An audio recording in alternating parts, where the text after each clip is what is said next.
Welcome to 132 Problems Revisiting Mormon Polygamy.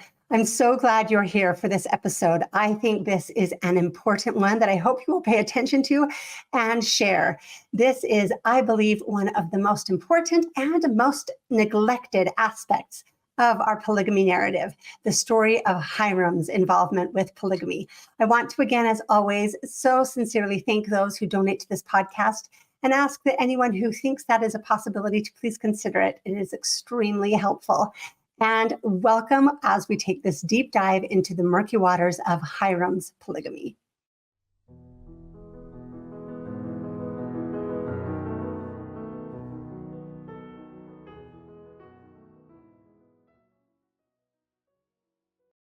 Right from the beginning, I want to thank those who have done work on this topic that has made my research way easier. It's so nice to have a body of work to begin from and to be able to go on from there. So I want to first thank Whitney Horning, who has come on their podcast previously to discuss Hyrum. That episode will be linked below, as well as the paper that she wrote for that episode about Hyrum's polygamy. I wasn't able to share it before, but now that I have the website, I can put it on the blog, and I'll link that below for anyone that would like to look at the many resources that she has compiled that have been extremely helpful to me. Huge thank you, Whitney. And also the Prices, Richard and Pamela Price, their incredible work that has helped all of us as we have tried to, add on to what they are doing. It has been enormously helpful. So now let's get into Hyrum's polygamy. It is such a critical topic to look into, and it's sad that it hasn't been done more because it helps us determine the truth of the entire polygamy narrative.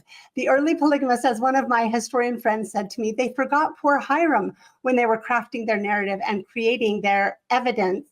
And we seem to still be forgetting poor Hyrum today. So that's what we are going to do. We're going to do our best to trace Hyrum's timeline with polygamy. First, his fight against polygamy, then his supposed conversion to polygamy, then his marriages and wives. And we're going to look at evidence for both of those. I believe looking more closely at Hyrum's polygamy sheds light on the validity of the Utah polygamy evidence. It really helps us understand that in better focus and better context.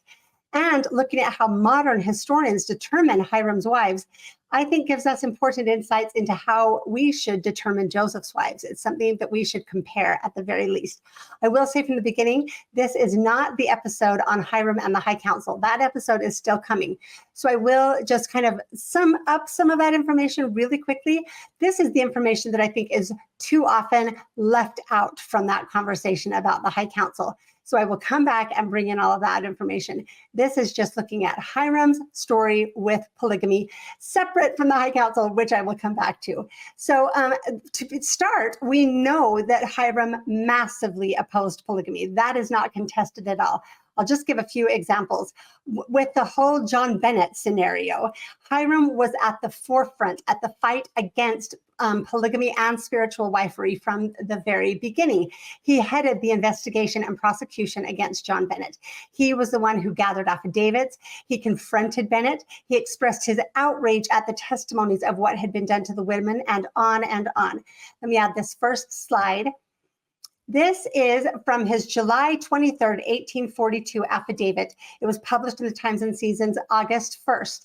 And after spelling out the details of the troubling reports they had received from various women that Bennett had, quote, endeavored to seduce, it goes on to say, on becoming acquainted with these facts, I was determined to prosecute him and bring him to justice. Some persons, knowing my determination, having informed him of it, so some people went and told Bennett. We have to wonder who did that. He sent to me William Law and Brigham Young to request an interview with me and to see if there could not be a reconciliation made. I told them I thought there could not be. His crimes were too heinous. Interesting, right? That they were arguing for a reconciliation. Hyrum did agree to see Bennett, who, quote, wept much, and he begged Hyrum not to prosecute him, quote, but I was determined to bring him to justice and declined to listen to his entreaties. There is a lot more from this pages-long affidavit. I only included 2 small columns. I just want to, at the outset, establish the role that Hyrum took upon himself early in the polygamy fight to fight against any form of immorality, which he considered all of that to be spiritual wifery, polygamy, no matter what name it was called.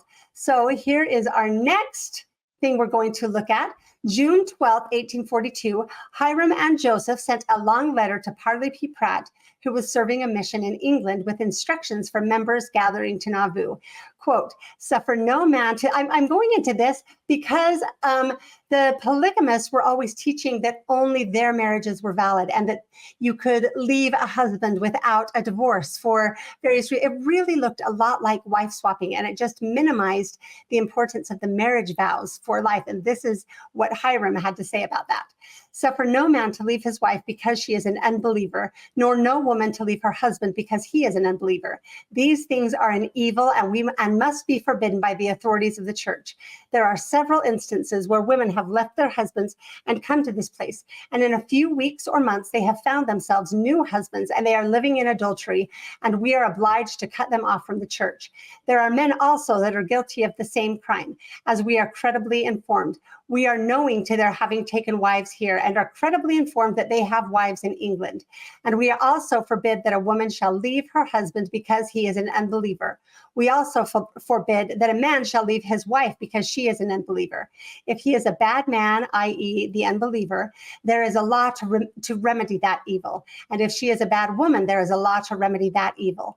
And if the law will divorce them, then they are at liberty. Otherwise, they are bound as long as they too shall live.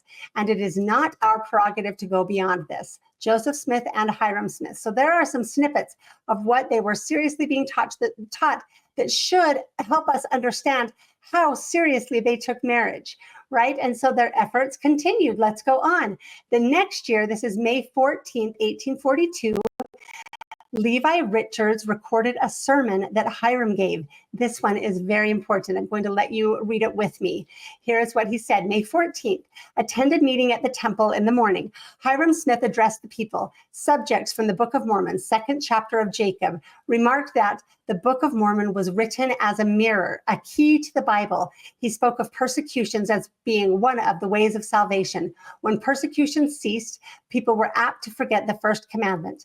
Said that there were many that had a great deal to say about the ancient order of things, such as Solomon and David having many wives and concubines. But it's an abomination in the sight of God, just as the Book of Mormon teaches. If an angel from heaven should come and preach such doctrine, you would be sure to see his cloven foot and cloud of blackness around his head. Isn't it interesting that we get the story of the angel commanding Joseph Smith, and Hyrum right here is saying, nope, that cannot happen. You would be sure to see his cloven foot and cloud of blackness around his head, though his garments might shine as white as snow. A man may have one wife, concubines he should have none. He observed that the idea was that this was given to Jacob for a perpetual principle. So right there, the idea that this was just for the Nephites, Hyrum blows that out of the water. And in case I need to remind us all, Hyrum was the co-prophet with Joseph Smith at this time, right? They were both prophets and they were both presidents of the church. So here we go on next. Hyrum's efforts to root out and expose immorality and polygamy did not stop when John Bennett left Nauvoo. He didn't stop trying to expose this and get rid of it. William Clayton recorded in his journal on May 23rd, 1843, Tuesday, conversed with H.C.K., that's Heber C. Kimball, concerning a plot that is being laid to entrap the brethren of the secret priesthood by Brother H. and others. That's Brother Hyrum and others. I will have some more evidence in a little while that fully corroborates what Clayton wrote here. So this quote was interesting. When I really was thinking about it, it made me wonder who the others were, because it says Brother Hyrum and others. And I want to know what happened to them, the others that were assisting Hyrum in rooting out this secret polygamy, when Hyrum suddenly, just within a day or two, just days later, had his sudden conversion to polygamy. That is what our narrative is. Suddenly, after giving this sermon, Hyrum had a complete change of heart. And I want to look at how we know that took place and what evidence there is for it. So we are going to go ahead and look at saints to try to understand the rest of this story. So we'll go right here back to Saints chapter 40 that we've looked at before. And let me scroll down to where it starts talking about Hyrum's conversion. Here it is. Okay, so hopefully you're with me and you can see this. On May 14th, while Joseph was away at another conference, Hyrum preached in the temple against men having more than one wife. That's what we just read, right? Referring to Jacob's condemnation of unauthorized plural marriage in the Book of Mormon, Hyrum called it the practice of abomination. Hyrum called the practice an abomination before God. And we'll look at the footnotes. You can see they go to Levi Richards' journal that we just looked at and to the Book of Mormon. That quote is well sourced, right? After the sermon, Hyrum began to question his own certainty about what he taught. Okay. So he gave this intense sermon, and then we build into it. As soon as he preached it, he started to have second thoughts, although it had been his consistent story the entire way through. You'll note that is not sourced at all, right? Discussions about plural marriage swirled around Nauvoo, and rumors that Joseph had several wives were also common. Okay, of course they were, because of John Bennett and other enemies that were spreading these rumors. It's surprising to me that Saints gives it so much credibility. And we'll look here at what they use. Again, Levi Richards, but then they go to the Temple Lot transcript. So I want to share what they're talking about there, because I honestly am, again, very surprised that they would use this. This is actually what they are using. Let me get it on the screen. Is Emily Partridge's Temple Lot testimony. This testimony requires its own entire episode, because it is just ridiculous. The footnote cites one of the more coherent parts, and that's what I've put on the screen, is just what the footnote cites. But I do find it astounding that Saints relies on this testimony. When I read through it, I feel like embarrassed for her. It's so bad. And remember, the judge in the Temple Lot case, Judge Phillips, did not at all believe these testimonies. They just are not good to rely on in this way. So I'll go ahead and read the exact part that Saints cites to. Question 532. I know it looks like an 8 on there, but that's the 3. So I'll start here with question 532. Well, in the meantime, you had heard the subject discussed. Well, I had heard the reports that were out, and I thought that what he had to say to me might be something related to that. You had heard outside by talking to women that the subject of celestial marriage was being quietly discussed. Yes, sir, I heard of it. You heard and found out that it was being quietly talked over. Well, now, I don't know whether my information was gained from talking with women or from reading the paper or books or something of that kind. Had anything been published about it? No, sir, not publicly, but some people must have known about it, because I heard it whispered around there in Nauvoo before he told me what it was. And that is what made me suspect what it was at the time he spoke about writing the letter to me. So that's what they cite. I'm going to include what they don't cite. This is earlier in Emily's same testimony. This is just a few questions before. This is 234, right before that. Did you ever hear the doctrine of plural marriage taught publicly before you were married to him? No, sir. Had you ever heard it being taught or having been taught in the church prior to the time that you were married to him? No, sir, I never heard anything, only what he told me. Well, had you ever heard any officer in the church teach it outside what Joseph Smith told you up to that time? Yes, ma'am. No, sir, I never heard anything, only what he had told me. Up to that time, you had not heard anything, only what he had told you? I had never heard anything definite about it at all from anyone up to that time that he married me, only what he told me himself. Now, did you ever at any time, either before or after he married you, teach it to the members of the church, either publicly or privately? No, sir, I never did. Not to say publicly. I said whether privately or publicly. Well, sir, I never did. Neither before or after that time? No, sir. So you can see why this is only one of the many huge contradictions in her testimony. There are other far more important contradictions. But that's why I'm surprised that Saints uses just that one portion to give validity to this difficult narrative they're trying to paint. So now let's go back to Saints. And I hope I'm scrolling up adequately. Okay, let's see. So Hyrum started to have second thoughts, right? Hyrum wanted to believe this was not the case, but he wondered if Joseph was not telling him something. There had been times, after all, when Joseph had alluded to the practice, perhaps testing Hyrum to see how he would react. I guess I can close this, you can see it better. And Hyrum sensed there were some things that Joseph told the 12 that he had not taught him. One day, soon after the sermon, Hyrum saw Brigham near his home and asked if they could talk. Now, before I go on, I just have to pause and say that it is hard for me to make sense of this based on anything we know about these men's lives. I would like someone to show me the evidence and the sources that Hyrum relied on Brigham and looked to him as a confidant and someone that could teach him about what Joseph was thinking, saying, or doing, right? Like, I have problems with this from the very beginning, but we'll go on to talk about it more. So he saw Brigham near his home and asked if they could talk. Hyrum said, I know there is something or other which I do not understand that is revealed to the 12. He said, is that so? The men sat down on a pile of fence rails. Brigham said, I do not know anything about what you know, Brigham answered cautiously, but I know what I know. I have mistrusted for a long time that Joseph had received a revelation that a man should have more than one wife, Hyrum said. I will tell you about this, Brigham said, if you will swear with an uplifted hand before God that you will never say another word against Joseph and his doings and the doctrine he is preaching. So that's another huge problem. We have Hyrum on the record everywhere fighting against polygamy. We don't have him ever saying something negative against Joseph, right? He never said a word against Joseph. But in any case, Hyrum stood up. I will do it with all my heart, he said. I want to know the truth. As Brigham taught him about the Lord's revelation to Joseph on plural marriage, Hyrum wept, convinced that Joseph acted under commandment. All right, so here we go. The source for this is Brigham Young's October 8th, 1866 discourse. You can see it's listed up here and down there. We can look at two different versions of it.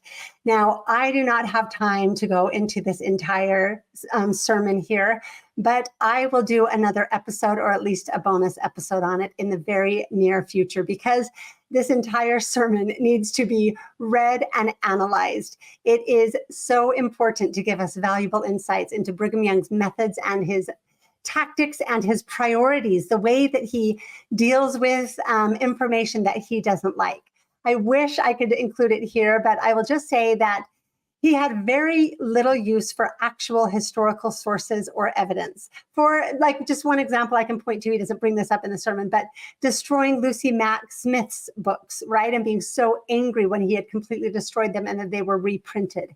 He seemed to strongly believe that he could proclaim the truth despite any evidence to the contrary. If there's historical evidence that he didn't like, he would just erase it, and what he said was the historical truth, and everyone should just believe and accept his word. So in my opinion, this talk is one of many that really hurts Brigham Young's credibility. So needless to say, I don't think it is good historical practice to simply believe Brigham in these kinds of discourses.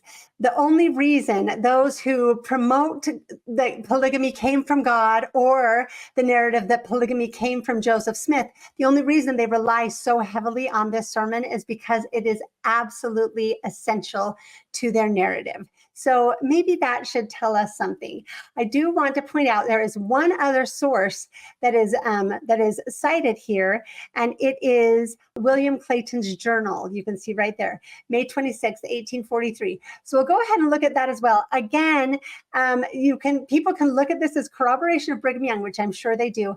I think it is very important for us to be able to closely examine William Clayton's journals to see how they were made and when they were made and for what purpose they were made. But you can see right here that it does seem to corroborate, because on this May 26, 1843 entry, he says, Hyrum received the doctrine of priesthood. So that gives us the exact date. So it is, we have, I'm going to go back to this, May 23rd, Hyrum is vociferously, vehemently preaching against polygamy, saying it is an eternal doctrine that Jacob's sermon is perpetual and eternal, that God will never ordain or command polygamy. And just 3 short days later, we all of a sudden have this change of heart. So that gives us the exact timeline that this would have happened if we believe that these sources are valid. So then we can go back to Saints. Let's see. And the next chapter, I'm working a lot of different screens. So here we go. Let's see if I can do it. The next chapter, chapter 41, it goes into the story of Hyrum begging Joseph to write the revelation. That's the story, again, that William Clayton's 1874 affidavit is the only source for. I'm doing work on that I'm really excited about, that will be coming forth in the not too terribly distant future. But again, according to this narrative, based on these two sources, let me take this off the screen because I'm not going to look, we're not going to read through chapter 41. We've done that before. But based on these sources, William Clayton and Brigham Young are the only sources for this huge change of mind that Hyrum had. But it gives no actual logical explanation of what changed Hyrum's mind. Hyrum was a smart guy, right? Like, what did he understand that he hadn't understood before that made him see the logic and the value of plural wifery? How did it all of a sudden click that he was like, oh, I get it. That makes sense, right? There's no information about that. It's just that Brigham Young called him to repentance and he tearfully repented. So, but all of a sudden, still, Hyrum immediately became polygamy's greatest champion. As Brian Hales puts it in his chapter of his second book called Hyrum Smith Champions the Cause, this is quoting Brian Hales, of all advocates of eternal marriage and restored polygamy after Joseph himself, none was more open and enthusiastic than Joseph's brother Hyrum after he accepted it as a true principle. So that's the story we get, right? Overnight, Hyrum went from fighting vehemently against polygamy to assuring Joseph he could convince Emma and everyone else of its clear worth. Then, despite being completely rejected when he approached Emma with this revelation, he still was taking it all around the city to individuals throughout the city continually, and even reading it to the High Council and in various other meetings and public locations based on the testimonies, showing it all around town, right? So I will, as I said, do a future episode going into both the claims of the High Council and all of the other claims of Hyrum showing and promoting this revelation throughout Nauvoo. For now, I'll just say I think it is strange that we uncritically accept and believe all the late and problematic claims that Hyrum was teaching polygamy everywhere, when the substantial amount of documented history from the time tells a very different story and shows how seriously he was still trying to fight it. So that's what we're going to go into now. All of the sources we are now going to cover come after Hyrum's supposed overnight revelatory repentance and transformation and wholehearted conversion to polygamy, right? That was his fighting it before.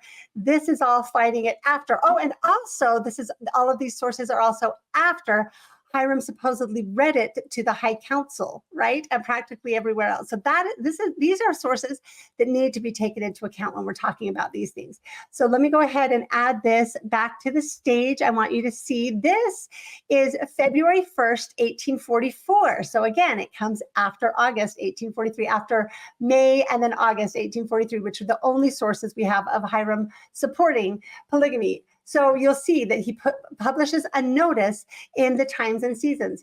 As we have lately been credibly informed that an elder of the Church of Jesus Christ of Latter-day Saints by the name of Hyrum Brown has been preaching polygamy and other false and corrupt doctrines in the county of Lapeer, state of Michigan.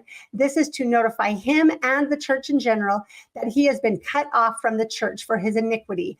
And he is further notified to appear in the special conference on the 6th of April next to make answer to these charges. Signed, Joseph Smith and Hyrum Smith, presidents of the church. All of that information is very important to take into consideration. Then we'll go on. This one is February 26th, 1844. This is Hyrum when he brings charges against Orsimus F. Bostwick for slander, for claiming he had spiritual wives.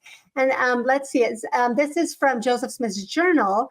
And it says, in the afternoon or evening, held court at the mansion, city of Nauvoo, versus Orsimus F. Bostwick, on complaint of Hyrum Smith for slanderous language concerning Hyrum and certain females of Nauvoo. Nauvoo fined Bostwick $50 and costs. It goes on to say that Francis M. Higby is his attorney and gave notice that he should appeal to the municipal court, that's in Carthage, I believe, and then the circuit court. I told him what I thought of him for trying to carry such a suit to Carthage. It was to stir up the mob and bring them upon us. So that's where we see that beginning to happen with Higby. You'll remember he was one of the conspirators in the Nauvoo Expositor. So let's go on from there. The deposition that was taken for the trial on this same day, John Scott testified that Bostwick, quote, said he was at the prophet's last week, and the prophet asked him if he thought he had any spiritual wives. Bostwick told no, did not know that he had any, but I know by God that your brother Hyrum has. John Scott asked Bostwick, quote, do you believe that Hyrum has got any of those spiritual wives? Bostwick said, yes, by God, I believe he has, and can sleep with 3 or 4 every night. Scott insisted to know who they were, as he could not fellowship such work. Bostwick answered that they are all over the city, by God. Witness said he did not believe it. Defendant said he could take half a bushel of meal and get what accommodation he wanted with almost any woman in the city. Witness insisted to have him tell him where the women lived, and said he would soon tell him whether they were in good standing in the church or not. Defendant refused to tell the names of the women, and it goes on from there. Bostwick, I believe, is the first time that Hyrum is ever individually, specifically charged with polygamy. The accusations had been going on against Joseph since John Bennett the year before that, or 2 years before that in 42. But I believe this is the first time that Hyrum was accused of polygamy. Orsimus Bostwick, as I was thinking about this, it occurred to me that Orsimus Bostwick is to Hyrum what John Bennett was to Joseph Smith, right? So I think that's interesting. And I have to wonder if Bostwick had given any names or even just initials, if we would claim that they were all legitimate wives of Hyrum, like we do with Joseph and John Bennett, I think with little to support either of those claims. So Bostwick's slanderous claims against Hyrum, quote, and almost all the women of the city, led immediately to the voice of innocence from Nauvoo. And I was going to go into that in depth here, but I'll save that for its own episode. Maybe I'm trying to decide if I'll do an episode just on the voice of innocence or a broader one on Emma Smith's fight against polygamy, like we're doing with we're doing about Hyrum here. But other than to say that both Joseph, all I'll say about the voice of innocence is that Joseph and Hyrum presided and spoke at the meeting, at a meeting of between 6,000 to 8,000, as recorded by Wilford Woodruff, where the voice of innocence was presented and vigorously accepted. So both Joseph and Hyrum were on board with that, right alongside Emma, who, as we know, held her many meetings about it. And so suffice it to say, Emma did everything in her power to come to the defense of Hyrum Smith and the women of the city who Bostwick had accused. And if, as Clayton claimed over 30 years later, Hyrum had read the revelation to Emma, threatening her with destruction if she didn't get on board, how do we explain her so fervently coming to Hyrum's defense? I don't know that anybody has adequately explained that yet. Also, as we know, she named her unborn child after Hyrum, after his death. I think those are important things to consider. And I'll remind us, for anyone who hasn't watched some of the past episodes, or remind those who have, frustratingly, the Joseph Smith papers narrative and seemingly saints, they seem to side with Bostwick. While Joseph and Hyrum and Emma fought so vehemently about Bostwick and considered him to be an absolute liar, the Joseph Smith papers, when they're talking about him, says, well, these rumors came because Hyrum had married these 2 plural wives, apparently, which I find astounding. Does Bostwick know about Hyrum's plural wives? Is Bostwick talking about Hyrum's plural wives, even if we believe that he has them? It's really frustrating to me that we give Bostwick more credibility than we give Joseph, Emma, and Hyrum, just like we do with John Bennett. I think that's something that we should consider. So now let's go on to the next thing. We are now looking at this that was published March 15th, 1844. This was the day before Emma's last Voice of Innocence meeting, that Hyrum published this letter in the Times and Seasons. It's called To the Brethren of the Church of Jesus Christ of Latter-day Saints living on China Creek. And we can read what he says. Greetings. Whereas Brother Richard Hewitt has called on me today to know my views concerning some doctrine that are preached in your place, and states to me that some of your elders say that a man having a certain priesthood may have as many wives as he pleases, and that doctrine is taught here, I say unto you that that man teaches false doctrine. For there is no such doctrine taught here, neither is there any such thing practiced here. And any man that is found teaching privately or publicly any such doctrine is culpable and will stand a chance to be brought before the high council and lose his license and membership also. Therefore, he had better watch what he is about. So when somebody comes to Hyrum and says, hey, I'm hearing this, Hyrum immediately publishes this in the newspaper, right? He goes on in this letter, he goes on to a different subject from there, but he makes his point about the idea of polygamy extremely clear. There is no such doctrine taught here, neither is there any such thing practiced here. And he's not specifying in this spiritual wifery. He's talking about the idea that any man with certain priesthood can have more than one wife. So we can't use the lame, worn out excuse that polygamists love to use, that no, he's just decrying John Bennett's spiritual wifery. Celestial plural marriage was okay. That is ridiculous and is a desperate attempt to try to ignore this clear evidence that's right before us. So this is not on the Joseph Smith papers because it's Hyrum instead of Joseph, but just like the March 1842 letter to the Relief Society that I was going to talk about with the Voice of Innocence, and I didn't talk about, but I didn't take it out of my notes here. When we go into it, you will see the letter that Joseph and Hyrum wrote to the Relief Society in 1842, also completely decrying polygamy. And it was also cut from history. That letter to the Relief Society, they tried to edit it, but they still cut it out of history. And this letter from Hyrum Smith was also cut out from church history.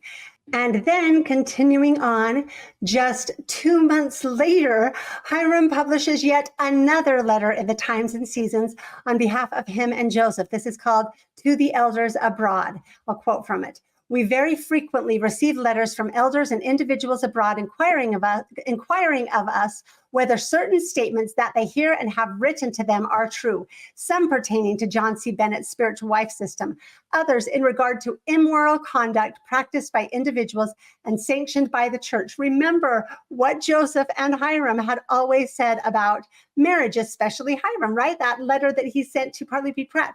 You cannot leave your spouse. You cannot marry another spouse.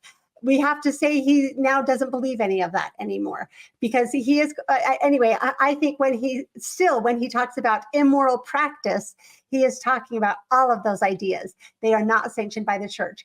He goes on to say, and it is impossible for us to answer all of them. We take this opportunity of answering them once for all. I'll come back to this letter, but I first want to show you this because apparently even with this publication, the letters did not stop. And Hyrum just a month later, I think June 1st or 2 months later, published this. Hyrum published this notice asking people who had questions to pay their own postage. Quote, for I am not able to pay the enormous sums of postage that I have heretofore paid to answer foolish interrogations. I looked it up. And before 1847, the recipient generally paid postage. That was changed in 1847, so just after Hyrum's death. I think that's interesting. Let's go back to this initial sermon, to this April 1st letter. I'll keep reading from it. We cannot but express our surprise that any elder or priest who has been in Nauvoo and has had the opportunity of hearing the principles of truth advanced should for one moment give credit to the idea that anything like iniquity is practiced, much less taught or sanctioned by the authorities of the Church of Jesus Christ of Latter-day Saints. We are the more surprised since every species of iniquity is spoken against and exposed publicly at the stand, and every means made use of that possibly can be to suppress vice. Continuing on, and every species of iniquity that has frequently been exposed in the Times and Seasons, and its practicers and advocates held up to the world as corrupt men that ought to be avoided. We are, however, living in the last days. I love that he says this in regard to being deceived with polygamy. He says, we are living in the last days, a time when it is declared, if it is possible, the very elect should be deceived. So many people love to use that against us now who are arguing that polygamy was never of God. Hyrum and Joseph used it, speaking of those who were deceived into believing that polygamy was of God. he goes on in very strong language. There are men who are corrupt and sensual and who teach corrupt principles for the sake of gratifying their sensual appetites at the expense of ruin and virtue and innocence. Such men ought to be avoided as pests to society and be frowned down upon with contempt by every virtuous man and woman. He says that they are reprobate concerning the faith. This part is important to listen to when you apply it to the polygamists, what they did when they came to Utah. They are high and lifted up and would trample upon the humble and the meek and the unassuming, and are not afraid to teach for the commandments of God their own corrupt and devilish doctrines and principles. Let no man therefore be deceived by them. Don't be partakers of their evil deeds.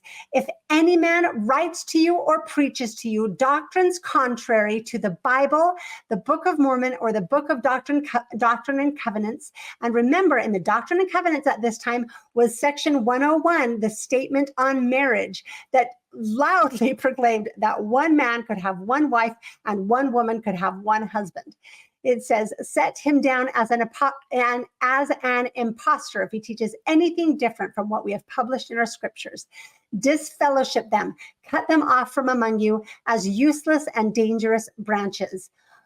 Okay, this is pretty extensive, right? And pretty clear. I'll share just one quote from Brigham Young's October 1866 talk, where he corrects the historical record that George A. Smith, the church historian, had apparently just been sharing, that talking about polygamy. And this is the talk where he talks about Hyrum's conversion that I was just talking about. He says, quote, I would not be willing to say that Joseph ever denied any doctrine he published. He never did, to my knowledge. So I want you to hear that quote after what we have just read, which again is only a partial list. These are just the ones where Hyrum took the lead. There is so much more that both Joseph and Hyrum together did. So let's go on. Just a week later, many of you will remember this sermon. Just a week later, Hyrum delivered the April 8th, 1844 scathing sermon that many of you will remember, that was also edited, cut from history. Again, just like they did with so many other things, they tried to edit it, tried to change it, but in the end, they still cut it out. Oh, I should have said, I believe they also did not include Hyrum's letter to that last letter that we just read. That was also omitted from history. So the saints in Utah did not have access to these sources, only those few who could remember them. And if you made the mistake of remembering or talking about them, you would get in trouble, as George A. Smith did, for example, and others might get in more trouble. So they really did, our early church leaders in Utah really did rewrite our history. And I think we need to pay attention to that. So I'm going to share, I've spoken quite a bit about this April 8th, 1844 sermon. This is the one that was so frustrating when it was removed from the Joseph Smith papers, because they claimed that Joseph Smith wasn't there that day when the church history library says that he was. It's rather challenging. So I have cited this sermon numerous times from the Thomas Bullock notes. The notes that we generally use are the Thomas Bullock notes. So this time I'm instead of starting with the Thomas Bullock version, I want to start with some reports of this talk from other sources. And so we will start first with Elder Levi Graybill. He testified that he heard President Hyrum Smith speak against polygamy at the April 1844 church conference. Elder Graybill wrote, I was present at the April conference in Nauvoo, 1844. I was well acquainted with Joseph and Hyrum Smith and most all of the early leaders of the church.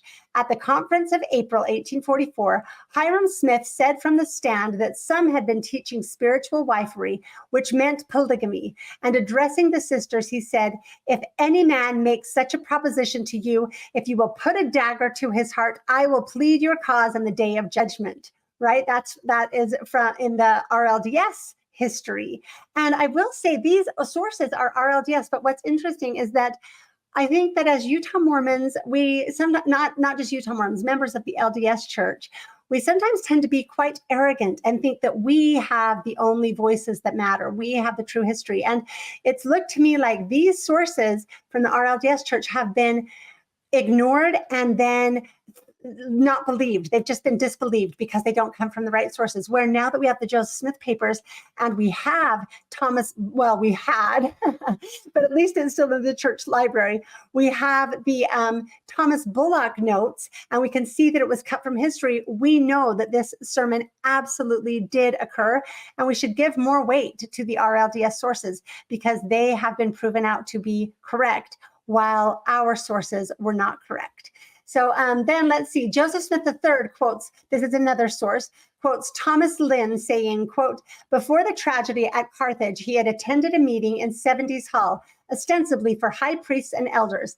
At this meeting, Uncle Hyrum was a principal speaker, and there strongly denounced the theory of polygamy or plural marriage and its practice, stating specifically and emphatically that such a doctrine was no part or parcel of the message they had been called to preach to the world, and he earnestly warned them against it. So this source is later and secondhand. It comes from Joseph Smith III, decades later, but I always like to be careful of these sources, but this one is strongly corroborated by contemporary sources. That's what we need to do with late sources and secondhand sources, is corroborate them to strong firsthand and contemporary evidence. We can do that with this source. So Joseph Smith III also shared the testimony of a brother, John Taylor. This is not President John Taylor. This is Elder John Taylor, a different man by the same name.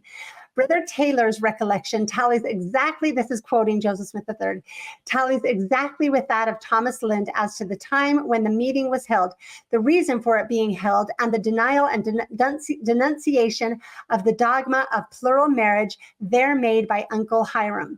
And so he cites Brother Taylor. I'm not going to read everything he says about Brother Taylor, but what I thought would be useful actually is to go to the Temple Lot trial where this same John Taylor testified. And his testimony is important because it corroborates several things about Hyrum's fight against polygamy and his efforts to root out the secret polygamists, as Clayton recorded in his journal. Let's see we're going to, this is John Taylor's Temple Lot testimony, starting with question 62. What were your duties in case you found anybody with more than one wife? To report them. Report them to who? To report them to the president of the teachers' quorum.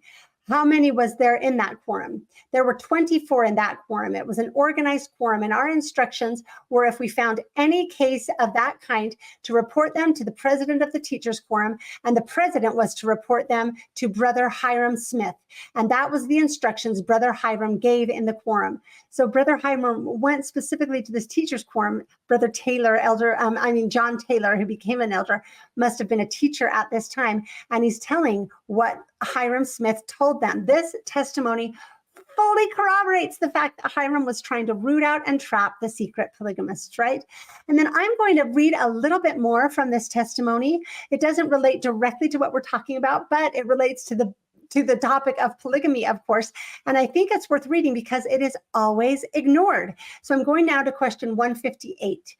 Now I will ask you, if after John C. Bennett was cut off from the church, did you hear anything there in Nauvoo about this secret wife system or polygamy being practiced there by anyone? You'll note that everybody knows that spiritual wifery, polygamy, celestial plural marriage, they are all the same thing. In fact, remember, Brigham Young and many of the early wives talked about spiritual wives. That's what they called themselves, spiritual wives and spiritual children. It goes on for a long time. Even in much of this Temple Lot testimony, many of the supposed wives of Joseph Smith described themselves as spiritual wives. This was the same thing. We can't keep making these silly excuses that have absolutely nothing to support them. So, so that question about did he hear anything about polygamy after John C. Bennett left? No, sir, there was no polygamy. There was no talk of polygamy talked of there at any time. That is by the authorities, you understand me. That is what I say. No talk of any kind about that by the authorities, none at all. Joseph Smith and Hyrum Smith never taught polygamy, and there was no revelation on polygamy that I ever saw. No law or revelation on polygamy or celestial marriage or anything of the kind. And the church was governed entirely a monogamy church from 32 at the time I embraced the work up to the time of Joseph's death. It was a purely monogamous church that entire time. Question 160. Well, now please pay attention to my question. He went a little beyond the question. My question is not with reference to Joseph, Hyrum Smith, or what they taught. But my question is, was there any talk by anyone about the doctrine of plural marriage or polygamy, as it is commonly called? Oh, yes, sir. There was? Yes, sir. By whom? A man by the name of Brown taught that doctrine. What was done with him? And he was notified and cut off from the church. You know that to be the fact? Yes, sir. That man by the name of Brown, we just looked at this again. All of John Taylor's testimony checks out with contemporary evidence. The man by the name of Brown taught that he was cut off from the church. And there was another man by the name of Durfee went out to Layhart and told the people there that he thought the time would come that they would practice polygamy, or the same doctrine in reference to plural wives that David and Solomon did. That is what this man named Durfee taught. And there was a man by the name of Hewitt heard it, and he came right straight to Nauvoo, and he went to see Hyrum about it. And he told Hyrum what this man was teaching or preaching. And Hyrum sat right down on the well curb and wrote a notice to him that such a doctrine wouldn't do to be taught in the church. And he wrote to him, I know that, for I saw the letter after he wrote it. Mr. Hewitt read it to me. You saw that letter, you say? Yes, sir, I saw the letter, and it was a severe rebuke, a severe rebuke. He goes on to testify that he didn't know that if it had been printed in the paper, but he read the actual letter itself. Unlike the testimonies from the polygamists, as I already said, John Taylor's testimony is consistent and solidly backed up by the contemporary evidence and documents, and it is completely ignored. We should give him and others like him who give consistent testimony that is backed up and corroborated by the Nauvoo sources, we should give them credibility over the problematic, inconsistent testimonies that contradict him and contradict the evidence. Those are the testimonies of the Utah polygamists. So Bullock's notes, I'll continue on with this April 8th sermon. That was a little sidetracked looking at John Taylor, but Bullock's notes, which are familiar by now, I will read snippets from them about this sermon that Hyrum gave. One reason I speak to the elders is in consequence of the 10,000 reports from abroad. Almost every man runs to him and to inquire if things are true, how many spiritual wives a man may have. I know nothing about it. What he might call a spiritual wife, I know nothing about it. In about a half an hour after that man was gone, another would begin. The elders tell such things all over the country. So hopefully now you can see why Hyrum is getting so frustrated with this. He is doing everything he can to say, we don't do this.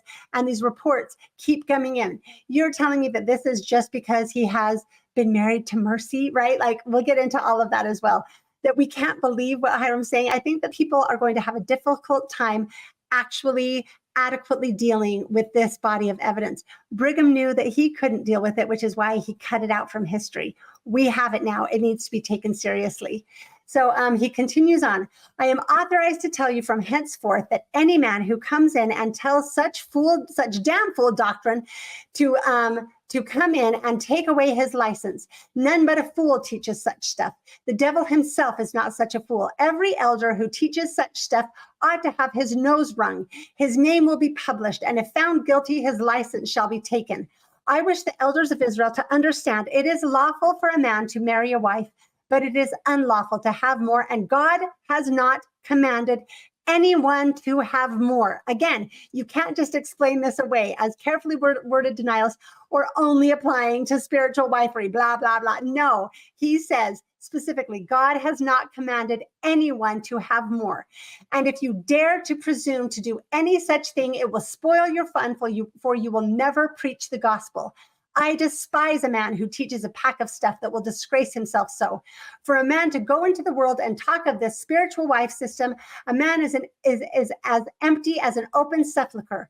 If the coat suits anyone, let him put it on.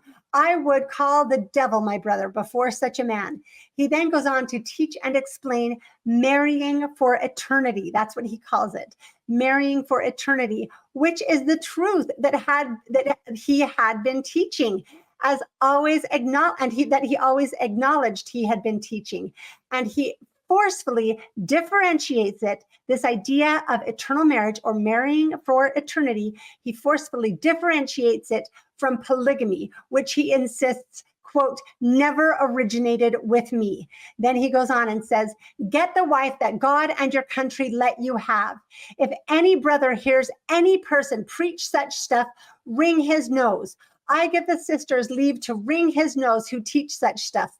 And I think that this wring his nose here, we ought to maybe listen to what the RLDS source said, that he said, stab a dagger to their heart, because what continues makes a little more sense in that context. Maybe Thomas Bullock was cleaning it up a little bit. I don't know. But anyway, we have both of those reports. He says, I give the sisters leave to wring his nose who teach such stuff. I'll bear you out in it. Give him justice. Because he talks about having to get them out of trouble with the law. I don't know that you'd get in trouble with the law for wringing their nose. He says, if I can't get you clear, W.W. Phelps and the Constitutional Congress can. Every man that knows me knows that I have taught these principles from the beginning. It is just heartbreaking, this part that we're going on to realize that the claims about polygamy that were spreading about the church likely tended to make people who would be interested in that sort of thing become interested in the church and come to Nauvoo, like what seems to have happened with John Bennett. That was not what Hyrum wanted. He went on to explain that they needed good people gathered to what they were trying to create into Zion, right? And so he says that in order to gather the truly good people, it requires elders to have purity and be virtuous. We are in a different dispensation. It is the honest and pure in heart that will hearken to the everlasting covenant. They are those that are noble and good. We want the honest in heart, the virtuous, the noble. We want the good seed gathered here. Let all men repent, and the elders gather out the good seed and bring it to Nauvoo. We want you to understand that if you preach anything wrong, like polygamy, you will be published. We don't want bogus makers, counterfeiters, or preachers of the spiritual wife system, which meant polygamy. Preach principles that will stand the test of ages. Teach them good principles and save souls. So clearly there was no ambiguity in Hyrum's sermon. There are reasons that the polygamists, again, tried to erase this from history. They tried to erase this entire pages-long sermon from history. They knew that it couldn't work. And so now we have it. We need to pay attention because we all know the truth. So finally, there's just one more source we will go over in Hyrum's dealings with polygamy, and those are his statements in response to the Nauvoo expositor. I won't go into them here. I'm going to save that for my expositor episode. Right? They will be that will be its own episode. But I will just say that in the June 8th and June 10th, 1844 city council meetings, both Joseph and Hyrum soundly rejected and denied the idea that there was any revelation about polygamy. They both stated unequivocally that the only revelation was about eternal marriage, not polygamy. And anything that had to do with any kind of marriage, anything, was about former times, because that is what the revelation was given in reference to, was the Sadducees asking about the woman with 7 husbands, talking about levirate marriage, which only had to do with former times. Isn't it interesting that the polygamists continually brought up levirate marriage, and still today, historians try to apply levirate marriage to polygamy, even though it's never a good fit. It doesn't work at all. They completely have to turn levirate marriage into anything, erase any actual definition from it so that they can use it to apply it, when Hyrum explicitly said that was about former times, not having anything to do with today.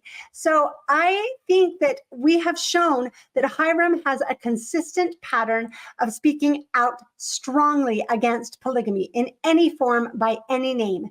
The only evidence of him changing his mind is Brigham Young's 1866 sermon, which is filled with false claims and which seems clearly to have opposed the available evidence that George A. Smith, the church historian, would have had access to and likely had been referring to in his talk when Brigham Young gave him a smackdown.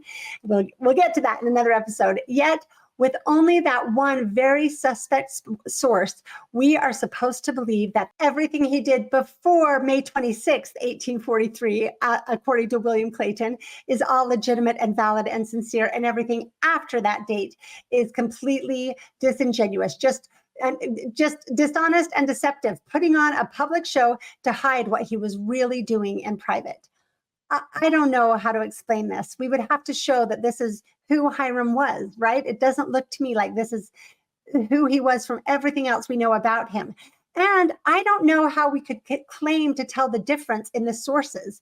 If I gave anyone, including most historians who weren't familiar enough with these sources to know exactly when they came, if I were to give anyone these quotes without dates attached and ask them to determine from the quote itself whether Hyrum was being truthful or whether he was issuing a carefully worded denial, I think they would have a very difficult time discerning which was which, right? You couldn't say, oh, these were genuine, he was genuinely fighting against polygamy, and in these he was just pretending to fight against polygamy publicly while practicing it privately. I don't think you could tell the difference because there is no difference. They are all the same, 100% sincere.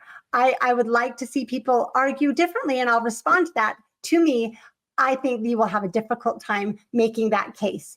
But according to the narrative, at the same time that Hyrum was issuing all of these public pronouncements, vehemently denying and condemning anything other than the law of marriage canonized in their own scriptures, he was also supposedly going all around town reading or quoting by perfect memory the revelation on, quote, the doctrine and practice of having many wives and concubines to pretty much everybody. Remember, that is what it's called. It's not called celestial plural marriage because that's not what God called it. If the revelation in section 132 is genuine, it is called the doctrine and practice of having many wives and concubines. And we need to be honest about that. And we need to say that after May 26th, 1843, Hyrum was teaching all of these publicly while going around town promoting this doctrine in secret. I don't buy it. We need to do a better job of accounting for these sources. So again, I won't go into all of the affidavits here of people claiming that he was teaching it to them, but I am very much looking forward to getting to that in a future episode. And I think you will find it worth the wait. I'm not going to talk about the specific affidavits here, but I'll just give a few really quick highlights. There are multiple affidavits that mistakenly claim that Hyrum was on board in February or March or April of 1843, before the day he was magically converted by Brigham Young, right? The people putting those affidavits together didn't have the advantage of seeing the sources about Hyrum's efforts against polygamy up until May 1843. Partly because they were erased from history, right? Even Levi Richards' journal was not included. That sermon that he gave, and William Clayton's record that he was trying to entrap the man of the secret priesthood wasn't included. So they didn't know what evidence they had to make their stories fit with. So that's just one snippet I'll give you. There are so many more. You are going to enjoy that episode. So despite the huge problem with these late and unsupported sources, I'm talking about the affidavits claiming that Hyrum was secretly teaching polygamy, not secretly teaching it in huge groups everywhere, and the fact that they completely contradict the substantial evidence published at the time in Nauvoo, we are supposed to believe that Hyrum had an overnight change of heart and promoted polygamy with all his heart while seeming to speak against it for all he was worth. If we were to accept that narrative, which I find deeply problematic, we might expect someone so eager to promote the doctrine of polygamy to at least somewhat eagerly put it into practice and live up to his privileges. So now that's what we are going to look into and see if that's what we find. See if Hyrum's practice of polygamy matches his promotion of polygamy. To examine Hyrum Smith's practice of polygamy, let's first go to his family search page and see what we can find out. They'll go to the details page and scroll down to Hyrum Smith's wives and see how many wives we claim that Hyrum Smith had. So let me scroll down here. Hopefully you can see this. I'll see if I can, again, blow it up a little bit bigger for you. Okay, so you can see here over on the left-hand side, we have Hyrum with his first wife, Jerusha, who passed away, and then his second wife, Mary Fielding, who he was married to at the time of his death. And then we give him Catherine Phillips. You'll see that the marriage date is listed August 1st, 1843. And then we give him Mercy Fielding, marriage date August 11th, 1843. And that's it. Those are the only wives that we say that Hyrum Smith had. Now, this marriage date of August 1st is extremely important. I wasn't able to find what they rely on to back this marriage date up.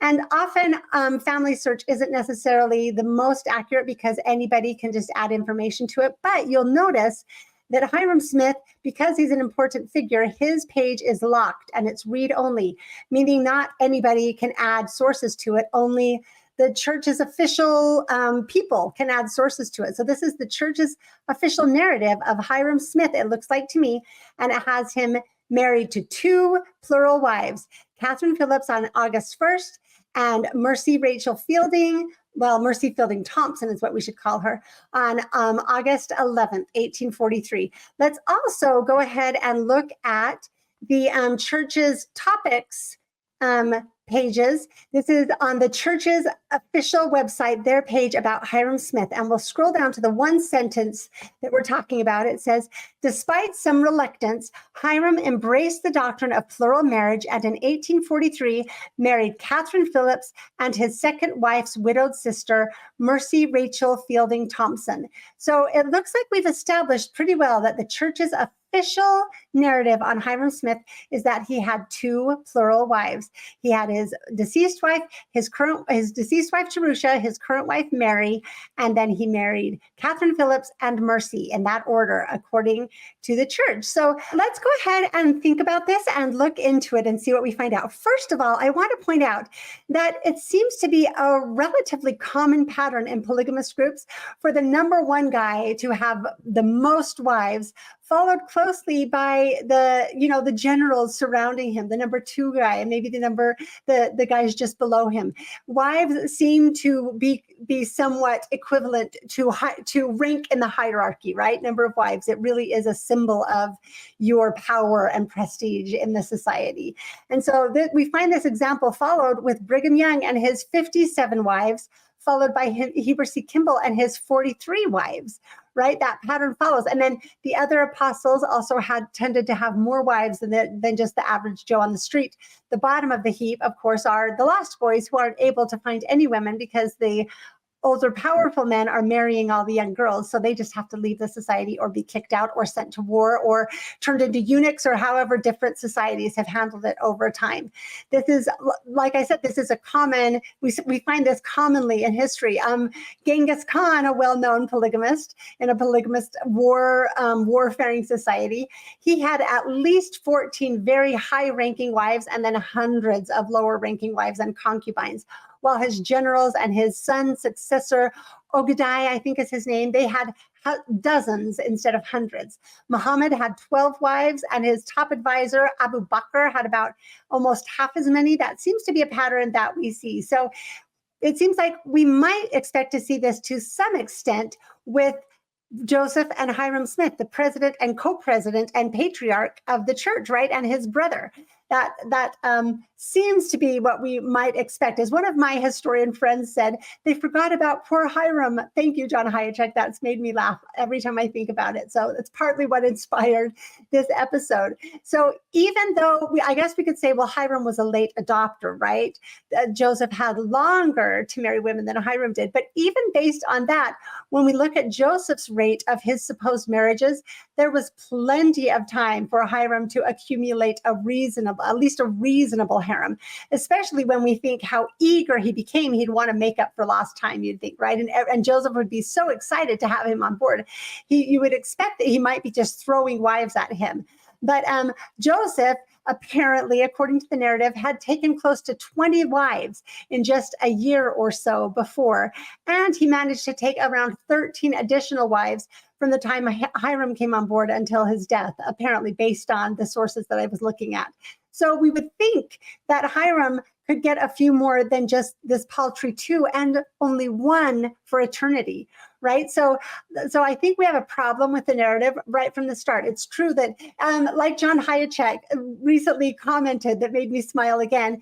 He said, it's like everyone claims to be that they had an affair with Elvis, but no one remembers to claim that they had an affair with Elvis's best friend, right? I think that's what we tend to see happening here when they're creating the story. And so I want to go ahead and look at the evidence for these wives to see how well supported they are. And we'll start with Catherine Phillips, since Family Search lists her as first with the marriage date of August 1st. And she's also the easiest. There is a lot more sourcing for Mercy than there is for Catherine, but we're going to take quite a deep dive into looking at Catherine.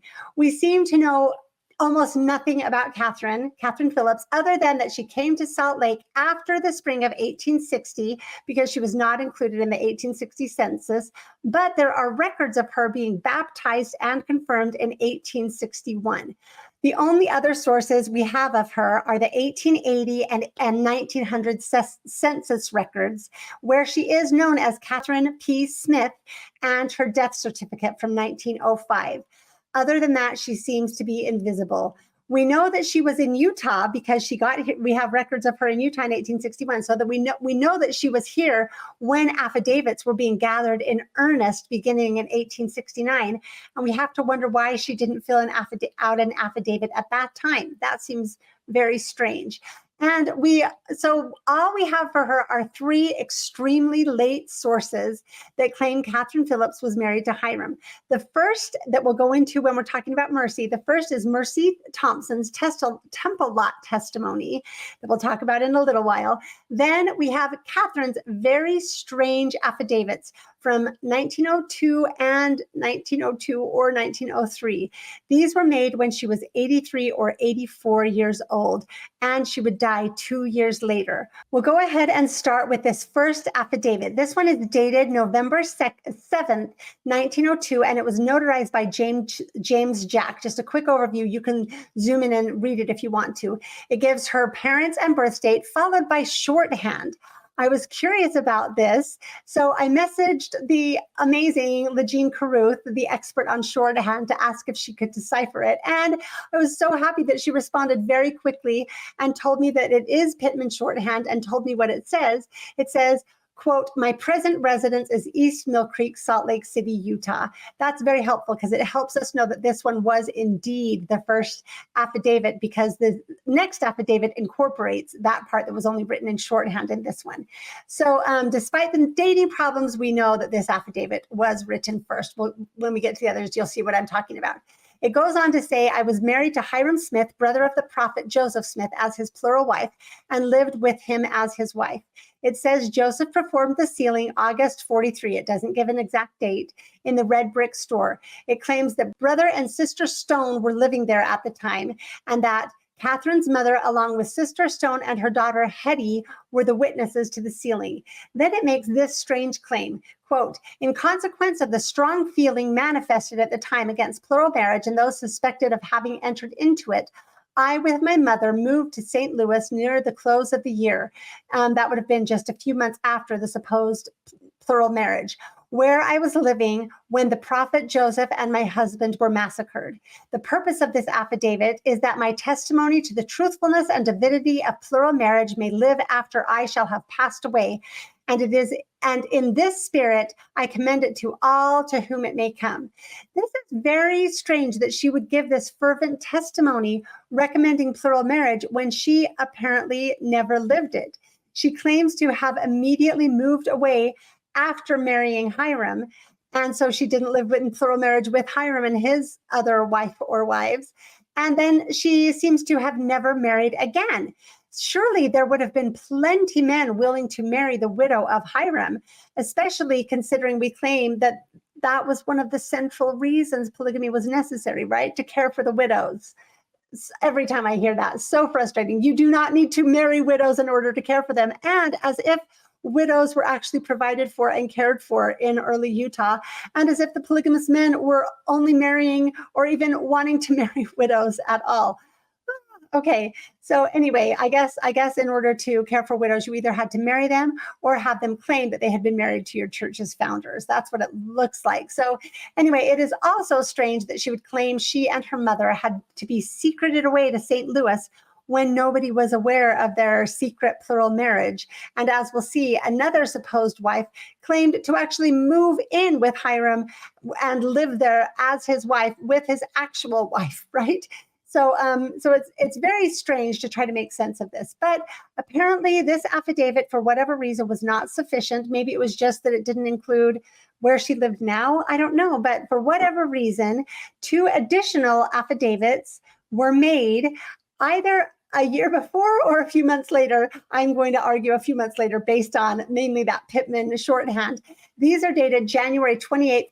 And then it says 1902, which, as I said, would make them first, but it is changed in pen to 1903. So unless there was some desire to backdate these, like they wanted to backdate them and then change their mind, my best guess on this dating anomaly is that maybe since it was January, it was the end of January, but maybe it was one of those beginning of the year brain cramps when you just typed the old year and then didn't redo it, which you would think you would do on an official legal document. So that is a little bit strange, but we do know that these came later.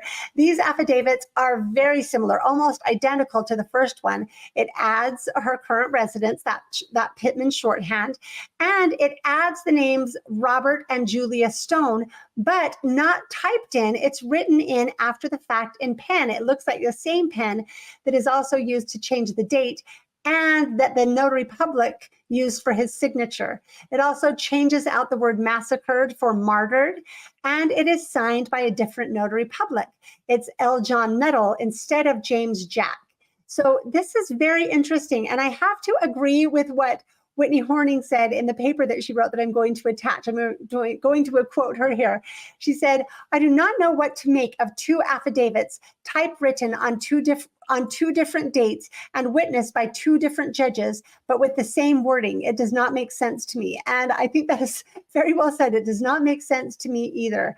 And also this question of 2 affidavits being made, maybe that's another reason that it had to be redone, because it seems like they always made 2 affidavits, 2 identical affidavits or 2 identical copies when they were talking about polygamy. And I haven't figured that out yet. I find it to be very strange and very interesting. So I was curious about the witnesses, Julia, Robert, and Hetty Stone. It's maybe because I have a daughter named Julia Stone. No, it's not really. I just thought that was funny. But the most insightful information I could find about Robert Stone comes from the Council of 50 Minutes, March 1st, 1845. The minutes say, quote, "Council adjourned 5 minutes, during which time a collection was taken to purchase Father Stone's family some provisions, as they are in want." And the footnote says, "Probably Robert Stone, a 67-year-old barber and high priest living in Nauvoo." And that's clearly this same Robert Stone. I couldn't find any evidence of them ever living in the red brick store. I didn't know that was used as a residence, but that's what Catherine said. So, and they were in want. So I guess it's possible.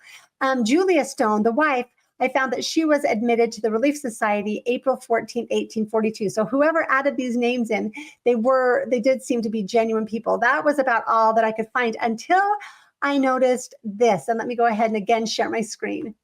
This is Robert Stone's family search record.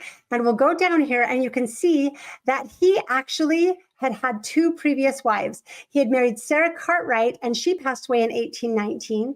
Then he married Mary Maria Smith, and she passed away in 1821. And Julia Stone was actually his 3rd wife. He married her in 1826, and they had 5 children.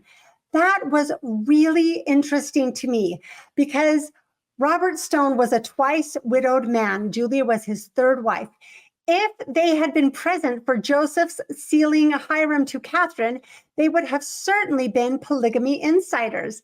And having 2 deceased wives would make Robert Stone a prime candidate for proxy sealing and eternal polygamy, which is what people are claiming that Hyrum was saying and doing, right?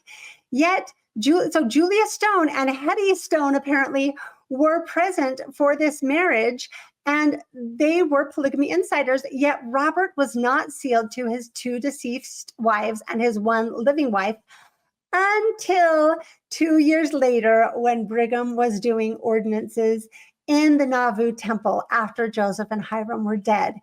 It seems very difficult to explain why Joseph and Hyrum would have made the Stone family polygamy insiders and had them stand as witnesses to Hyrum's plural marriage without also sealing them.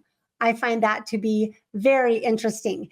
It is even more strange that Hetty is listed as a witness.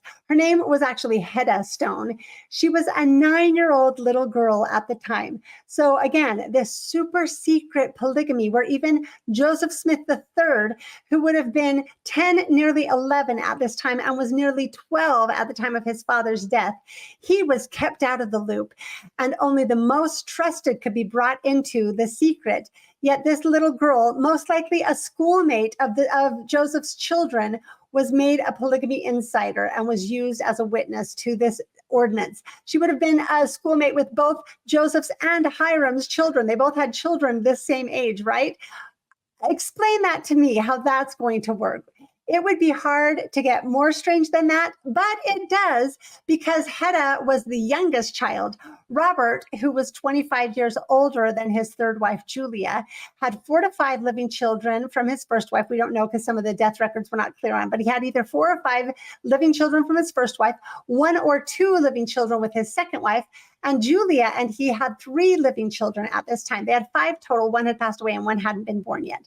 Their 15-year-old daughter, Julia, named for her mother, was living there and was 15. And then 13-year-old Frances, who died 2 years later, so she was not known in Utah, and their youngest, 9-year-old Hedda. We have to wonder if they needed to use one of the children as a witness, why it wouldn't have been at the very least 15-year-old Julia. We also have to wonder why, she wouldn't have been given as a plural wife to one of these, to Hyrum or Joseph, because that's what the stories say that they were doing. The most likely reason that they used Hedda instead of Julia, the most likely reason that I can see, seems to be that Julia was still alive and well and living in Utah at the time that Catherine filled out this affidavit, or the time that this affidavit was created, while Hedda had died just a few years earlier. So she couldn't be sought out for verification, which is what the RLDS were doing. They were looking to verify these documents and try to back up and figure this all out and see if the evidence was well supported. And so if someone has a better explanation of why the affidavit says Hedda was the witness rather than Julia, if we really believe that that's what Joseph and Hyrum did, we can discuss that. To me, that seems to be a very good explanation of why they claim a 9-year-old little girl was witness to a super secret polygamy marriage. So let's see. Okay, now we'll go to another source. That's everything from the affidavits. She is also, however, discussed in Joseph Fielding Smith's 1905 pamphlet, Blood Atonement and the Origin of Plural Marriage, which I also will be doing an episode on because it's fascinating. This was just 2 or 3 years after her affidavit. So they were immediately made. Oh, it was just 2 years because that was 1903. So, and this was 1905. So that was immediately made use of because he quotes the affidavit in this book. But I'll just quote a little bit of the back and forth about Catherine. So what this book is it starts out with, it's publishing letters supposedly back and forth from some of the RLDS members and some of the leaders of the church, particularly Joseph F. Smith. So I'll quote, this is a quote from a letter that Joseph F. Smith wrote to RLDS apostle R.C. Evans concerning his visit to Utah.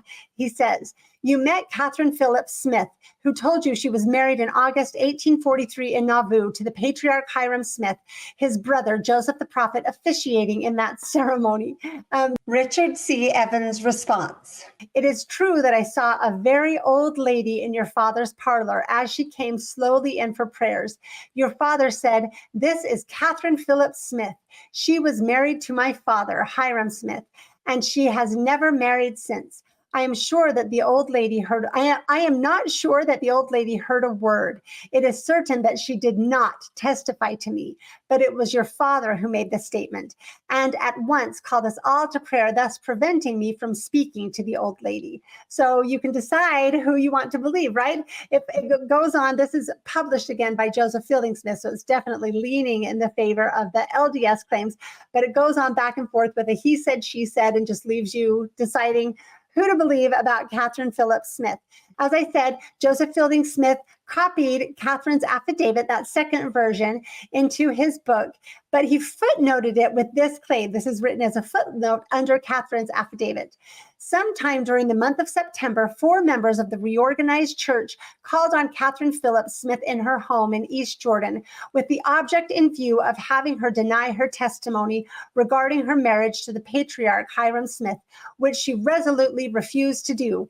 Then it goes on to quote her with this. It says, in a statement given on September 24th, 2 days before her death, she said, speaking of Catherine, they tried to get me to tell a lie and deny that I was married to the patriarch Hyrum Smith, but I would not do it. I never have lied and will not now. My affidavit is true.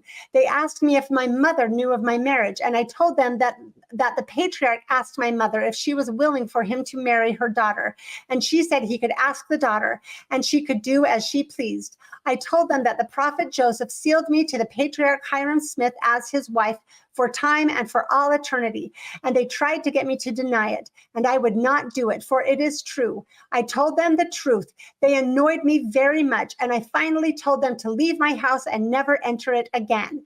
So I shouldn't smile, but I did look into this.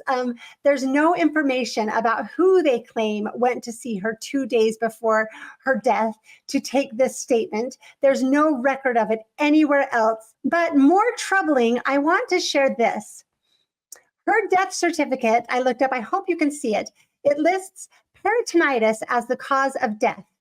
Peritonitis, I had to put my MD hat and do some deep medical research, but I was shocked by what I found. Peritonitis is infection of the stomach lining. This is not simply dying from old age. This is an incredibly painful way to die.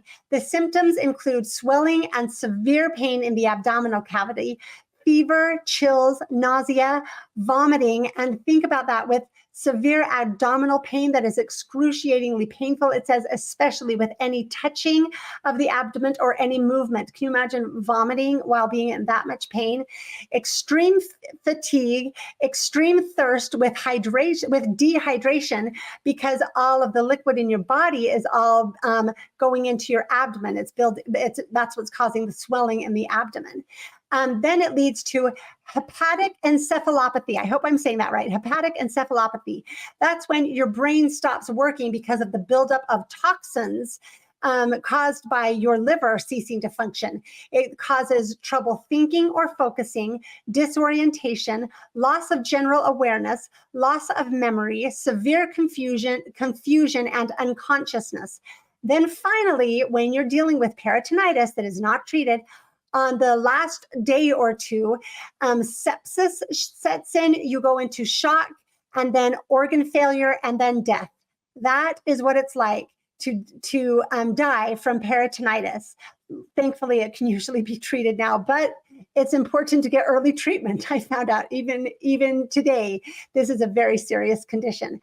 I find it is interesting that the footnote I just read implies that the RLDS missionaries insensitively harassed Catherine as an old woman when they claim to have gone to her bedside to take a statement from her when she would have been in absolute agony in the acute stages of peritonitis and likely by that point, hepatic encephalopathy. Possibly she would not even have been coherent enough to make any reliable statement. Certainly she would have been in absolute agony. And yet they claim that they went to her bedside to take a statement on plural marriage with her in this condition. I think that's ridiculous. I think I would need to see better verification for that. If there are any medical doctors who can correct anything I've said, this is just based on Dr. Google. I did research it a lot, and I did read several studies and good sources from very reputable websites, but I am open to hearing something different if there's something that I'm not understanding. So anyway, I think that is pretty good evidence that we should look at what these people were doing, right? Of course, there is no evidence of any kind of any marriage between her and Hyrum. There are no children, no records, no letters, no journals, no notes, and no witnesses alive that can support the claim, right? The claim wasn't made until all of the witnesses for it were dead. That kind of defeats the purpose of witnesses. All of this should be more than enough reason to consider the claim that Catherine Phillips Smith was a plural wife of Hyrum Smith to be extremely suspect, to put it mildly. So that's looking at the one eternal wife we claim that Hyrum said. We'll also go on to look at one more source that I think invalidates that claim when we get to it in just a few minutes. So that's the first wife and the only eternal wife, Catherine Phillips Smith. Now we'll move on to Mercy Fielding, the only other wife we claim was married to Hyrum polygamously. So we have many more statements from Mercy than we do from Catherine. So let's see, I'll go ahead and show. First of all, we also have the 2 copies of her affidavit, which she did fill out in 1869. This is Series 1 and Series 2. They always made 2. She was 63 at the time that this affidavit was created. It's the same boilerplate language, 11th day of August, 1843, in the city of Nauvoo. She was married or sealed to Hyrum Smith 4 times by Joseph Smith in the presence of Mary Smith. It's the only affidavit I remember seeing that specifies a sealing for time. And that's really important to think about. If anyone else, if I'm forgetting an affidavit, another affidavit for time, please let me know. But it's really important to realize this is the only affidavit of anyone claiming to be married to Hyrum polygamously, and it's only for time. So what is the point of Hyrum's polygamy anyway, because it really was about sealings for the next life, right? In fact, many people argue that these sealings were only for eternity, that's what the women were doing. I completely disagree with that. There is no better evidence to claim that they were sealed than there is to claim that they were married. And it still doesn't account for the women like Mercy and Catherine and several of Joseph's wives who testified that they lived actually as a wife, that they were intimate with their polygamist husbands, right? So I don't buy that, but in any case, this one creates a whole other problem for that scenario. So this is really interesting. We claim that that both Brigham and Heber married Joseph's many widows, quote, 4 times in service to Joseph Smith, to raise up seed for him. That's what the story is about, them marrying all of Joseph's widows, right? But that sentiment certainly doesn't come through their sermons when they're talking about building up their own kingdoms and how they viewed polygamy. It doesn't sound to me like they are claiming that they're building up Joseph Smith's kingdom, at least not very often. That's not the impression that you get. They seem to be very proud of their own numerous posterity. But in any case, with this, it would seem that we are putting Hyrum in the same sort of inferior position to Robert that Heber and Brigham were claiming that they were into Joseph Smith by marrying their widows to raise up seed to him, right? Hyrum is raising up seed to Robert. That's really interesting to consider. But in any case, this, as I said, leaves Hyrum with one eternal plural wife, Catherine Phillips, with her dubious and unsupported claims. But in addition to this early affidavit, we have 4 additional sources of Mercy's claims, which follow the same pattern we see in other stories like the angel with the flaming sword. They seem to become more and more exaggerated over time. So we'll go ahead with this one. In 1880, at 74 years old, she wrote this autobiographical sketch. This, I didn't include all 12 of the pages. It takes a lot of time to make these slides. So this is only 3 of the 12 pages on this slide.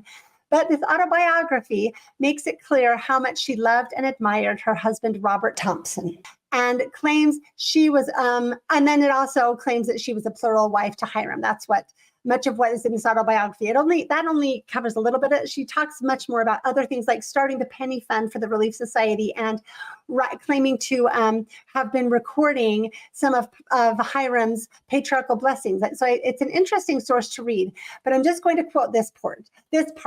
August 27th, 1841, I was then left a widow with my little girl who was very feeble, speaking about her husband, Robert Thompson's death. To me, it was a lonesome life, deprived of the society of my husband, whose like could rarely be found.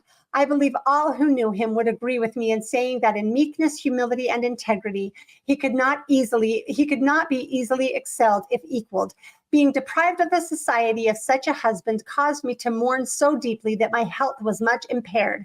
On the 11th of August, 1843, I was called by direct revelation from heaven through brother Joseph the prophet to enter into a state of plural marriage with Hyrum Smith the patriarch.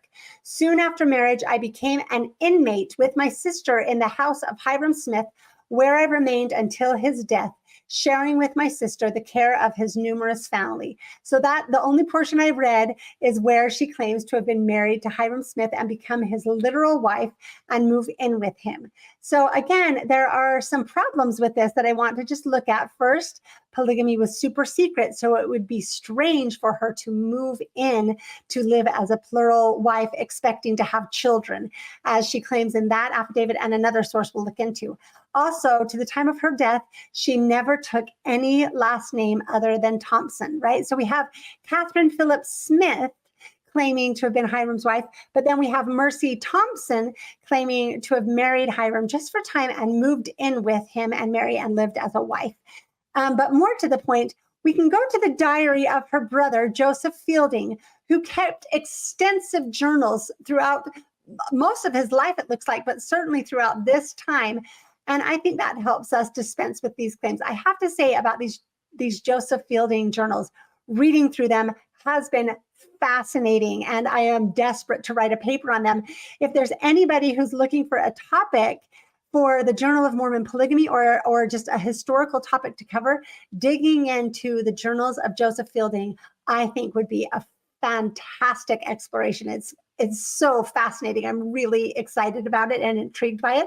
So I'll just put that out there. If someone wants to get to it before I'm able to, I would love to read what somebody does on those journals, because I don't think they've been written on, which seems to be a shame. That surprised me. So anyway, let's go on and talk about Joseph Fielding, what he wrote. He refers repeatedly to his sisters. He has a lot to say about them and about his life and about things that are happening. So he wrote about learning of Robert Thompson's death and refers to, quote, my sister, now widow Thompson. He writes much about Hyrum and plenty about both of his sisters, Mercy and Mary, but he never says anything that could even remotely imply that Mercy married or even moved in with Hyrum and Mary during Hyrum's life. And no, he doesn't say Mercy never married Hyrum, because he wouldn't need to, right? There's not an actual denial, but you can read through these journals and see that there's no mention of any of this happening and that none of it ever happened. He wrote about himself living on Hyrum was his brother-in-law, right? He writes about living on his land.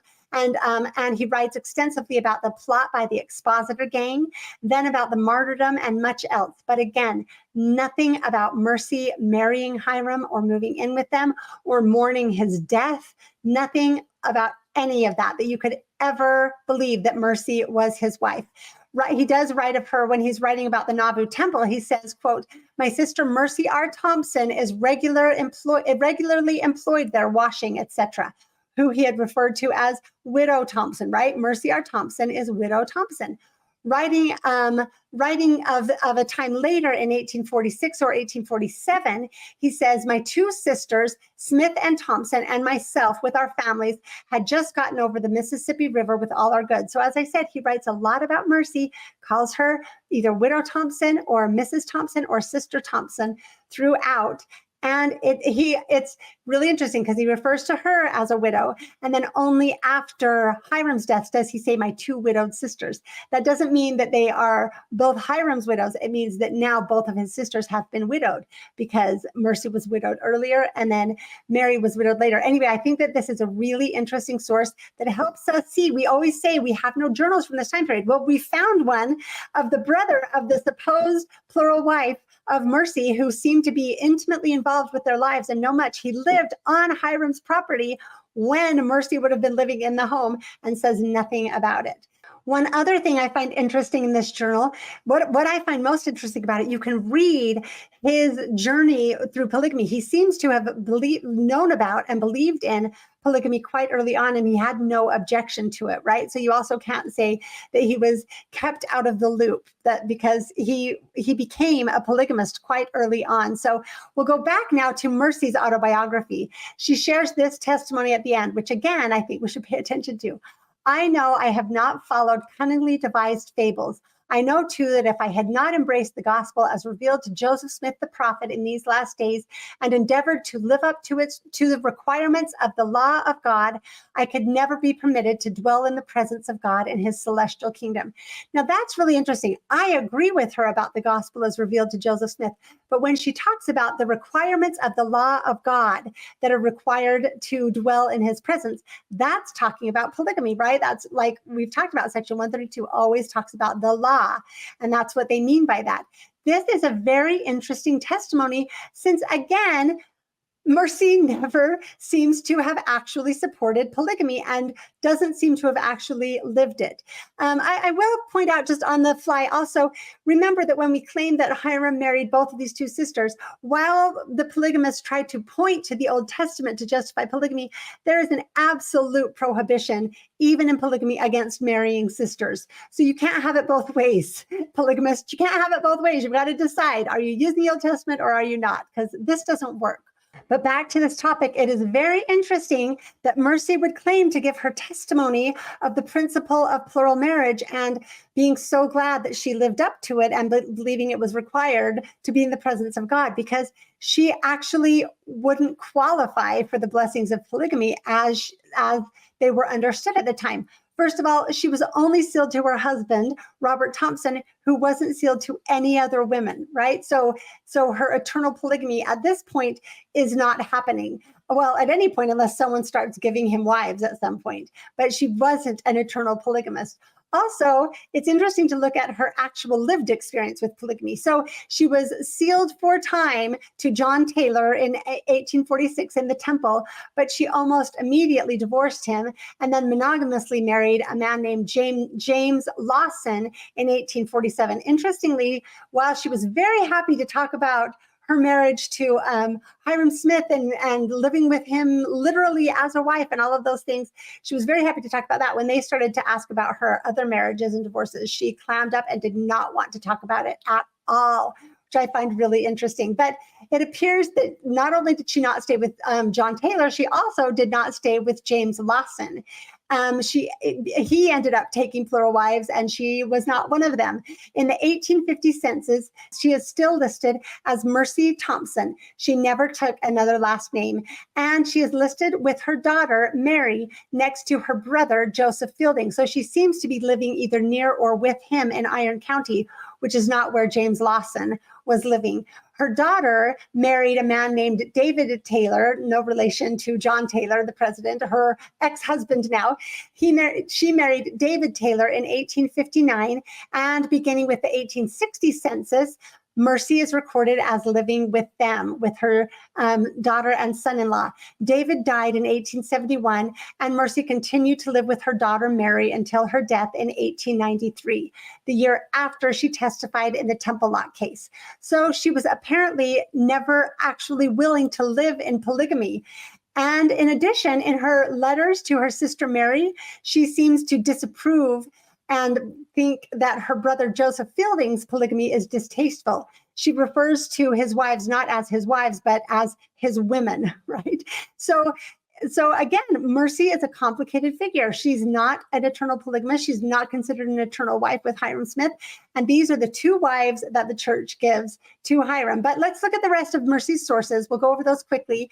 Next, we have a copy of a letter that she purportedly wrote to Joseph Smith III, where her claims get more specific and exaggerated. And I did want to get evidence of whether this was actually sent. I've sent a message to the RLDS historian to see if this is in Joseph Smith III's files, because that's who she sent it to. But I sent it too late on the weekend, and she hasn't been able to respond yet. So I will get you this information when I'm able to. Maybe I'll add it down in the notes if she has a copy of this letter. I think that would be very interesting. I actually did hear back from the fantastic Community of Christ archivist, Rachel Kilbrew. She got back to me in time for me to release this. And she says that they actually do not have any reference to Mercy Fielding Thompson in their catalog. So this doesn't prove that the letter wasn't sent, but it is interesting that all we have of it is a copy, and we don't have any original, and we have no evidence that Joseph Smith III ever received it. So that makes this source just a little bit more questionable, in my opinion. But again, this is the letter that Mercy sent. Well, this is a copy of a letter she apparently wrote to Joseph Smith III talking about her plural marriage. And I'll just, again, quote the pertinent parts. Nearly 2 years after Robert Thompson, her husband, died. She says, nearly 2 years after his death, your father, that would be Joseph Smith, told me that my husband had appeared to him several times, telling him that he did not wish me to live such a lonely life and wished him to request your uncle Hyrum to have me sealed to him for time. So now the story is that Robert Thompson, her dead husband, came to Joseph Smith several times. A little later, the letter says, he told me that the last time my husband appeared to him, he came with such power that it made him tremble. So this is where her story sounds very close to the angel with the sword, that right the last time he had a drawn or flaming sword. So his visits came with increasing intensity to spur along the slow to obey prophet. That's the story we now have from Mercy as well regarding her husband giving divine commands to Joseph Smith. Hyrum communicated this to his wife, my sister, who by request opened the subject to me. So Joseph told Hyrum about Robert Thompson's angelic visits. Hyrum told Mary, and Mary told Mercy.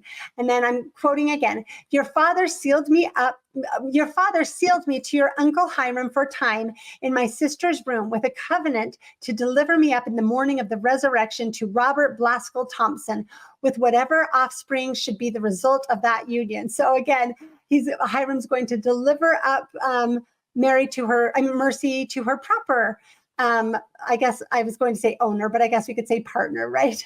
So that's how it makes it sound. I again just want to point out how strange this sealing for time by Joseph Smith is. This claim is very strange. There is nothing about sealing for time in section 132, right?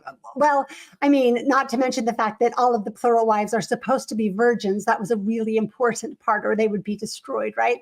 But as usual, apparently none of the stories need to make sense. There doesn't need to be any consistency when it comes to the polygamy narrative. So we'll continue on with the story. At the same time, counseling your uncle to build a room for me and move me over as soon as convenient, which he did, and I remained there as a wife, the same as my sister, to the day of his death. So in this version, she moved in at the time of her sealing for time to Hyrum and only lived there until the time of his death, or lived there until the time of his death. So finally, and most amusing of all, we have Mercy's 1892 Temple Lot testimony. This, again, was just a year before she died. And this one is hard to read. I read the entire testimony. I spent way too much time on this, but it's really interesting. Again, so filled with contradictions. So she, first of all, claims early in her testimony that polygamy was taught openly and generally known Nauvoo. And then a little, just almost immediately, she asks the privilege of having Joseph F. Smith, her nephew, correct anything she gets wrong. It becomes very apparent that Joseph F. Smith is sitting there along with her daughter, Mary, and she is getting signals from them and looking to them for information. They have things that they add to her testimony. So it's helpful to read it with that understanding. I just wanted to point out a little more clearly why this is so important. The reason that Mercy is on the witness stand is because she is the one who supposedly witnessed these events, who was there and present for them and experienced them. So that's why she can bear witness to them. Joseph F. Smith was a very little boy, 3 or 4 years old. Mary was an infant. So the fact that Mercy is relying on Joseph F. Smith and her daughter Mary, who do not have firsthand information about these events. The fact that she's relying on them to make sure she gets her story straight should be very telling. Her eyewitness memories are not what any of them are relying on for her testimony. So we'll start on question 30. I'll just read a couple of questions, 37, 40, then we'll skip up to 94 and then go to 580. So I'm just taking snippets throughout to give you a little bit of a taste. So can you state the names of any witnesses that were present at her marriage? And she answers, they are all dead. This again goes to their choices of witnesses, right? So when she's asked to name any witnesses, she says they are all dead. Who was present? Well, my sister, of course, was present, but she is dead now. And there was no one alive at all now that was present, for they are all dead.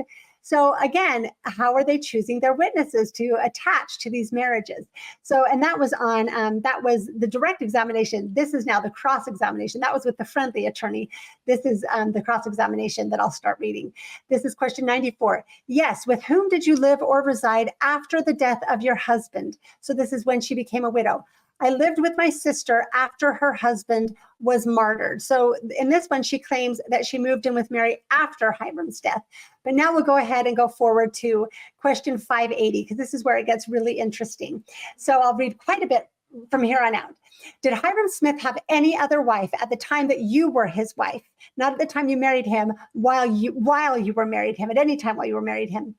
And did I not tell you my sister was his wife? Well, any others? No, sir, I don't think he had. I don't know, but I don't think he had. Did Hyrum Smith have any wife other than you yourself at the time that you were his wife? Well, he had my sister. I have told you that a dozen times. Did he have anyone else as his wife at that time besides yourself and your sister? None that I know of. None but you and your sister? No, sir. Then Hyrum Smith never had any wives but you and your sister, excepting the one that died before you married him, to your knowledge, I mean. I don't know of any other than that he had. Those were all you ever had any knowledge of? Yes, sir. That is all? Well, sir, now I wish to explain. Hyrum Smith and I, this is me, but you have to imagine when she has this big of a change that maybe someone gave her a signal from the audience, a cleared throat or something else. Who knows why she suddenly did this little turnaround that we'll see here. That is all? Well, sir, now I wish to explain. Hyrum Smith, after I was married to him, took other wives.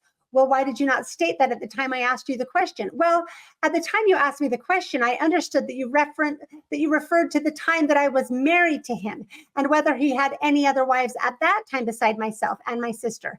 And I told you that he had not. Well, then he married the other wives after you were married to him? Yes, sir. So now this is interesting because, again, if you'll recall, Family Search lists Catherine Phillips as having been married to Hyrum Smith first. So Mercy's testimony is problematic either way, because first she claims she was the only plural wife, which would mean that Hyrum had no eternal wives. But then she says, oh, he might have had other wives, but after I was married to him. So she's getting tied up in knots a little bit. Let's see. Well, then he married other wives after you were married to him? Yes, sir. How many did he have? Well, I don't know. I don't know how many he had, for I never asked him, but he had several. Can you tell me any of them? I don't know. I mean, any of them that he married after he married you? He married one by the name of Miss Perry. Now, again, there's no account of a Miss Perry anywhere, and I have to believe that if this were John Bennett or someone else, we would all have Miss Perry as one of Hyrum's wives, and we'd all be looking for who she might be, right? There was one by the name of Miss Perry, but I can't say who they were, for I don't remember them all. And then we go on. When did he marry her? Well, there was Catherine Phillips also. He married her too. The name, and then this is actually written in the record. The name of Catherine Phillips was suggested to her by her daughter. So again, we see the help that she is getting with her testimony. So when she said Catherine Phillips, that's why I imagine that's why she ignored the question that he asked. He said, when did he marry Miss Perry? And she says, well, there was Catherine Phillips also. And in the very record, it says that Catherine Phillips was suggested to her by her daughter. When did he marry her? It was in a year or thereabouts after he married me. Well, he was dead in less than a year after he married you. Well, it was not a year, but it was pretty soon afterwards. You have concluded that it was not a year after he married you that he married Catherine Phillips? Yes, sir. It could not be a year. And I remember that it was pretty soon after he married me that he married her. When did he marry Miss Perry? I can't tell you that, for I don't remember. Well, was it after he married you? Yes, sir. Did Miss Perry live in the house there with you? Yes, sir. Did you ask me if she lived in the house with me? So maybe there was another clear throat there. Who knows? Yes, sir, or ma'am, I mean, the lawyer said. No, sir, she did not. She was living with her mother and still continued to live there, and she still continued to live there together. Were you present at the wedding? No, sir. You were not present at the wedding and consequently did not see them married, and yet you say they were married? Yes, sir. Well, how do you know they were married? He told me. Who told you? Hyrum Smith. Well, that don't make it a matter of your own personal knowledge that they were married. Well, he told me so, and I believed him, for I don't think he would tell me anything about it but what was the truth. I don't think he would lie about it at all. Now, remember, this is right after her testimony saying there were no other wives, none that I knew of. He never had any other wives. Now she knows for certain that he married Miss Perry, right? Do you know anything about it except from what he and somebody else told you? Yes, sir, I know it, for she told me so herself. And she came to the house there where I was and stayed with me quite a little while and told me all about it herself. How long did she stay there? Well, she just called there, for she did not live there at all, but she called and told me all about it. Did you ever have any talk with her except that one time? Yes, sir, I did. When? I can't tell you, but on a number of occasions I did, for I was quite sociable with her. Well, do you know anything about his marriage to her except what she told you? That is, aside from what she told you? Yes, sir. Well, what was that? What he told me, for he told me that he had married her, and that was enough. He lived with her as his wife too? Well, I know that he married her and that she was his wife, and that ought to be enough. Now, there was another lady besides Miss Perry that he married? Yes, sir. Who was the other lady? Catherine Phillips. When did he marry her? I don't know. Was it after he married you? Yes, sir. How long after he married you? I don't know. Well, about how long was it after he married you before he married Catherine Phillips? Approximately, I mean, for I'm not asking you to tell to the day or an hour. Well, I can't say, I don't know, but it could not have been very long. It must have been shortly afterwards. So again, like Catherine's testimony in her affidavit only says that it was sometime in August. Family Search puts her as August 1st. Mercy first said there were no wives. Then when she came up with Catherine Phillips, she said it was a year after. When the lawyer pointed out Hyrum was dead by that point, she said it was at some point after, a while after, then it was shortly after. So this is what we have, right? We're still with shortly after. Well, did he live with her as his wife? I can't say anything about that. Were you present at the wedding? No, sir. Now you do not. Now, how do you know he was married to her? By his word and her word. Did she go by the name of Smith after he married her? Because remember, this is Catherine Smith, right? Did she go by the name of Smith? I guess so. Well, did she? I have frequently heard her called Mrs. Smith. Where? At Nauvoo. When? By different persons. When you lived in Nauvoo and when Hyrum Smith was living there, was she called Mrs. Smith? I don't know anything about it. There is no use asking these questions over and over again, for I am telling you the truth the very best I know how, and there is no use in repeating over and over again these questions. She's getting flustered. That's what happens when you get trapped in dishonesty, right? I will ask if you ever went by the name of Smith while you were there. No, sir. What name did you go by? I went by the name of Thompson. You were never called Mrs. Smith? No, sir. And your sister was called by the name of Mrs. Smith? Yes, sir. She was. Yes, sir. She was always called Mrs. Smith because she was his first wife. In other words, his only wife, right? Well, were there other ladies that you say he married called Smith that you know of? I don't know anything about that. Now I will ask you this question. Mrs. Thompson, were these all the women, including yourself, that Hyrum Smith had as wives up to the time of his death? I don't know. I can't say. Well, is that all you know anything about? No, sir, for there are several whose names I cannot recollect. There was a lady that lived a little ways west from our house that he married, and I can't think of their names. Well, you can refresh your recollection by asking your daughter. I know he had quite a number of wives, but as to knowing so that I can state all their names, I can't do it. That is all there is to it. If I had to suffer for it, I can't tell their names, and I ought to remember them too. So that is her very interesting testimony about Hyrum and his wives, right? I hope that, I don't know, I'd like to hear if people perceive this differently than I do. I think it's somewhat amusing and rather clear where the truth lies and where the truth doesn't lie. So, okay, I think that's it for the evidence of the two wives that that the church counts for Hyrum Smith. I think that that's everything we have. I've tried to be completely comprehensive, even at the expense of taking extra time. But what makes the story of Hyrum's wives that the church acknowledges even more odd is the evidence that is missing.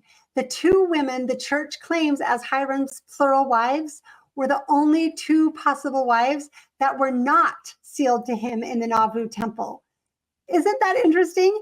This is very difficult to explain. So, and we can look at the reasons that it might be and the reasons that it's not. One possibility that I considered, but then had to realize that it's not the reason, it's that Catherine, for some reason, just wasn't there to go through the temple. Maybe she was still in St. Louis, or maybe for some other reason, she didn't get back to Nauvoo in order to go through the temple, but just came straight to Utah. But that is not the case, because Catherine is listed as having received her endowment on February 3rd.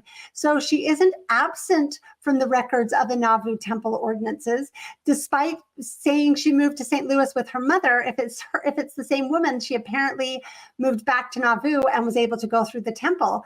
But she was she received her endowment, but as a wife of Hyrum, wasn't sealed by proxy to Hyrum and sealed to anybody else. That's really interesting, right? In fact, if you look at her family search record, you can look at her ordinances. Her sealing to Hyrum was not done until 1995 in the Jordan River Temple. So somebody must have dug up that affidavit or something else and saw, oh, look, Hyrum had a wife that was never sealed to him. So her work was done in 1995. That's really interesting. So that was while I was at BYU that her work was being done. Mercy was also not sealed to Hyrum as a wife. We can presume that's because she was sealed to him only for time, but strangely, she was adopted to him as a daughter, and her husband, Robert Thompson, with John Taylor standing proxy, was adopted to him as a son. That was really interesting and blew my mind that Mercy was not sealed as a wife, but was adopted as a daughter by proxy in the Nauvoo temple. So it made me laugh. I thought it's too bad that Mercy and Hyrum didn't have any children, because Hyrum could have been sealed as his own children's grandfather, right? If that's how that worked. But anyway, that seems very strange that a plural wife and her first deceased husband would be adopted as a son and daughter to her second husband. So it is possible that someone might want to argue that this is a way to still be attached to the family despite not being married, but that would be very difficult to explain, because why weren't they just adopted into the family while he was alive, right? Hyrum was Mercy's brother-in-law, so they could have been adopted at any time. They wouldn't have waited to be adopted to him after he died. And why not just be adopted rather than sealed for time, if we're talking about anything having to do with covenants or ordinances or eternity, which is what polygamy is supposed to be completely about. In addition, Mercy and by proxy, Robert Thompson were only 2 of 13 people other than Hyrum's and Jerusha's 5 children that were adopted by proxy to Hyrum and Jerusha in the Nauvoo temple. That's really interesting, especially because only one person seems to have been sealed by proxy to Joseph Smith, John Bernheisel, the missing husband of Melissa Lott that we talked about, right? But so none of these people were sealed to Hyrum as spouses. None of these adopted things had anything to do with any kind of plural marriage. So it makes way more sense to just see Mercy as Hyrum Smith's sister-in-law, who wanted to be sealed to her sister's family, her sister Mary's family, and so decided to, along with her deceased husband, to be adopted to Hyrum Smith's family, to Hyrum Smith and his wife, just like all of these other people were. I think that is a much more logical explanation of what we see in the temple records. It is very strange to see a supposed wife of Hyrum Smith being sealed as his adopted daughter. In any case, it would be very interesting to have somebody do work on these temple records to try to figure this out, because I find it to be fascinating. But the last thing that we'll look at these episodes, now that we've looked at the evidence for the women that we claim were Hyram's plural wives, although they're completely missing from any sealings in the temple that would make any kind of sense for a plural wife, the last thing that we will cover are the women who were sealed to Hyrum as wives by proxy in the Nauvoo temple. But for some reason that I don't understand, they are not included as his wives by the church historians. I find this to be fascinating. There were several women sealed to Hyrum as wives. So let me share this slide. Here you can see all of the women that are claimed to be Hyram's wives. And you can see the women that were sealed to him by proxy in the Nauvoo temple. The first one is Mary Fielding. His actual wife was sealed to him by proxy by Brigham Young. And then we have Louisa Sanger, Susan Ivers, Polly Miller, Lydia Dibble, and then again, Mercy and Catherine. You can see that. So that box that I've highlighted in red, that's the date that their sealing was done in the temple. These were done in December of 45 through February of 46. So whatever that date gives. I'll tell you the column headings because they're a little bit confusing. So first, DB is date of birth. PH is priesthood office for men. E is date of endowment in the Nauvoo temple. SM, and you can see there that Catherine was endowed but not sealed. SM is date of sealing in marriage in Nauvoo temple, followed by the initiator of the officiator, the initial of the officiator. ASC, date of adoption or sealing of child in the Nauvoo temple. And SA is date of second anointing in the Nauvoo temple. So this is the record we have, and you can see the women who were sealed in the temple by proxy to Hyrum and the date they were sealed and who was the officiator. It seems all of Hyram's supposed plural wives that were sealed to him like this were widows, and none of them were young. So we'll go through them really quickly. Louisa Sanger, she was the one woman in the list who is at least younger than Hyrum. She was 33 at the time. She was sealed to Hyrum for eternity, and to Reuben Gleim Miller, who is not her deceased husband, for a time.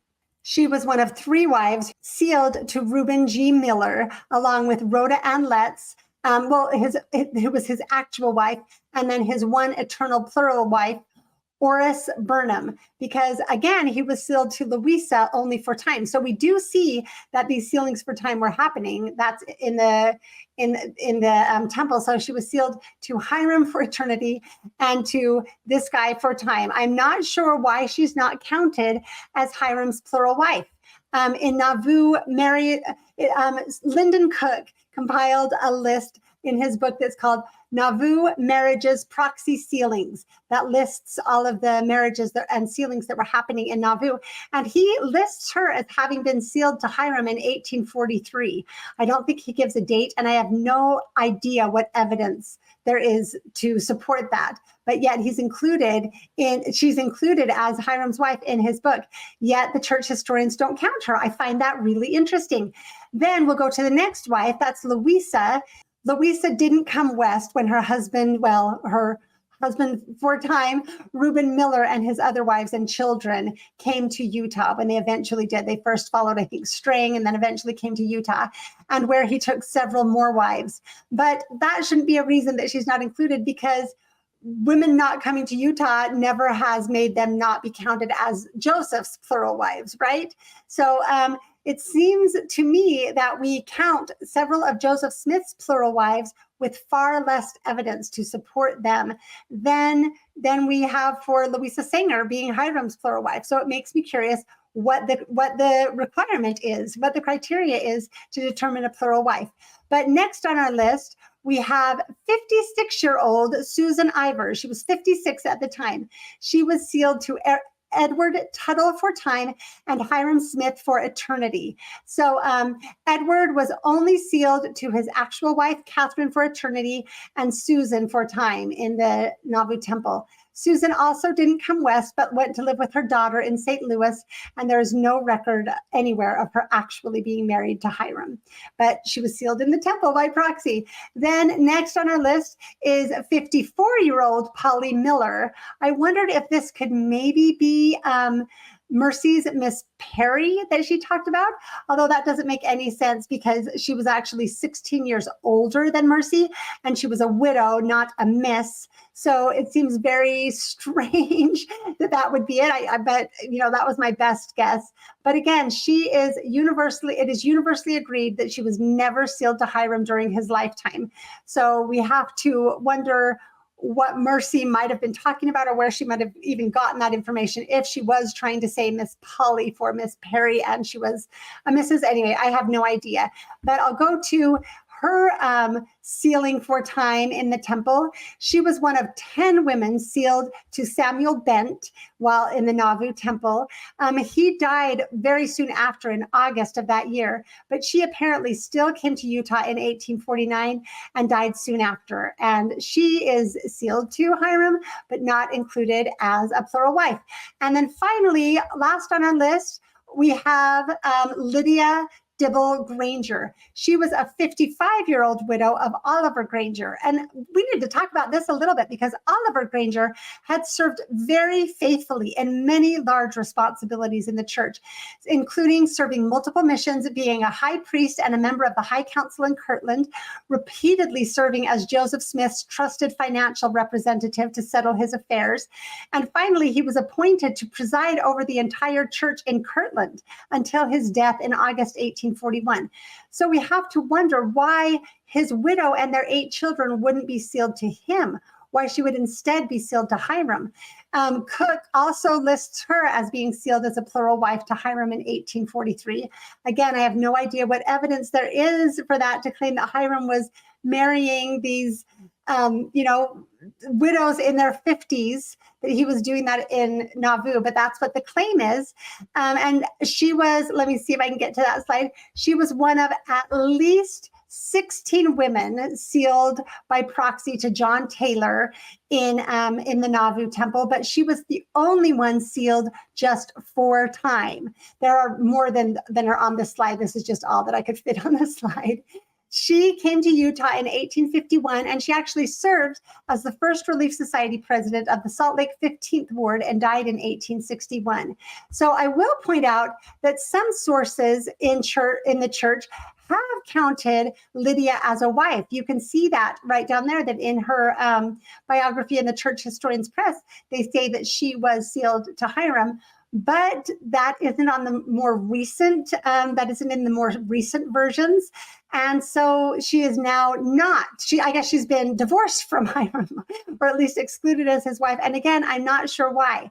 And the reason I wanted to go into this, it is a bit hard to explain why these aren't considered Hyrum's wives when they seem to be every bit as well supported as the wives we accept for Joseph. Looking at Hyrum's wives and the evidence that either is not or is accepted gives, I think, important insight into the entire polygamy narrative and how we determine Joseph's wives. So I want to be clear, I am not at all advocating that we should attribute more wives to Hyrum. I am advocating that we should have higher standards and more clear standards for the wives that we attribute to Joseph Smith. We should have some more consistent standard of the criteria we require to consider a woman to have been a plural wife. What I am saying is that just as we write off Orsimus Bostwick's claims about Hyrum and almost every woman in the city of Nauvoo, we should also write off Joseph Jackson's and John C. Bennett's equally unsupported claims about Joseph Smith. Just as we don't accept every hint of evidence for Hyrum, we shouldn't do that for Joseph either. For me, after digging into this evidence, I think there is a strong case to be made that Hyrum Smith never accepted polygamy. But as the evidence strongly shows, he fought it consistently until his death. I do not think we can put so much stock in Brigham Young's dubious 1866 claim of converting Hyrum and accepting his tearful, repentant apology and covenant. As I said, I will definitely cover that sermon in depth very soon. I do not think there is good evidence to claim that Hyrum ever accepted polygamy or ever had any plural wives, including Catherine and Mercy. The topic of Hyrum's polygamy is far too big to include all in one episode. So the claims about Hyrum showing the revelation all around town and reading it to the High Council, I will absolutely get to in a future episode that I think you will find also extremely compelling. And in closing, I will strongly argue that anybody relying on the stories about the High Council to assert that the evidence of Hyrum's involvement in polygamy is clear needs to also be aware of and include and account for all of this evidence just presented. I think all of this evidence is very important for what it tells us about Hyrum and also what it tells us about the entire polygamy narrative. So thank you again. I hope you found this information useful and helpful. I hope it will spread far and wide, and I will see you next time.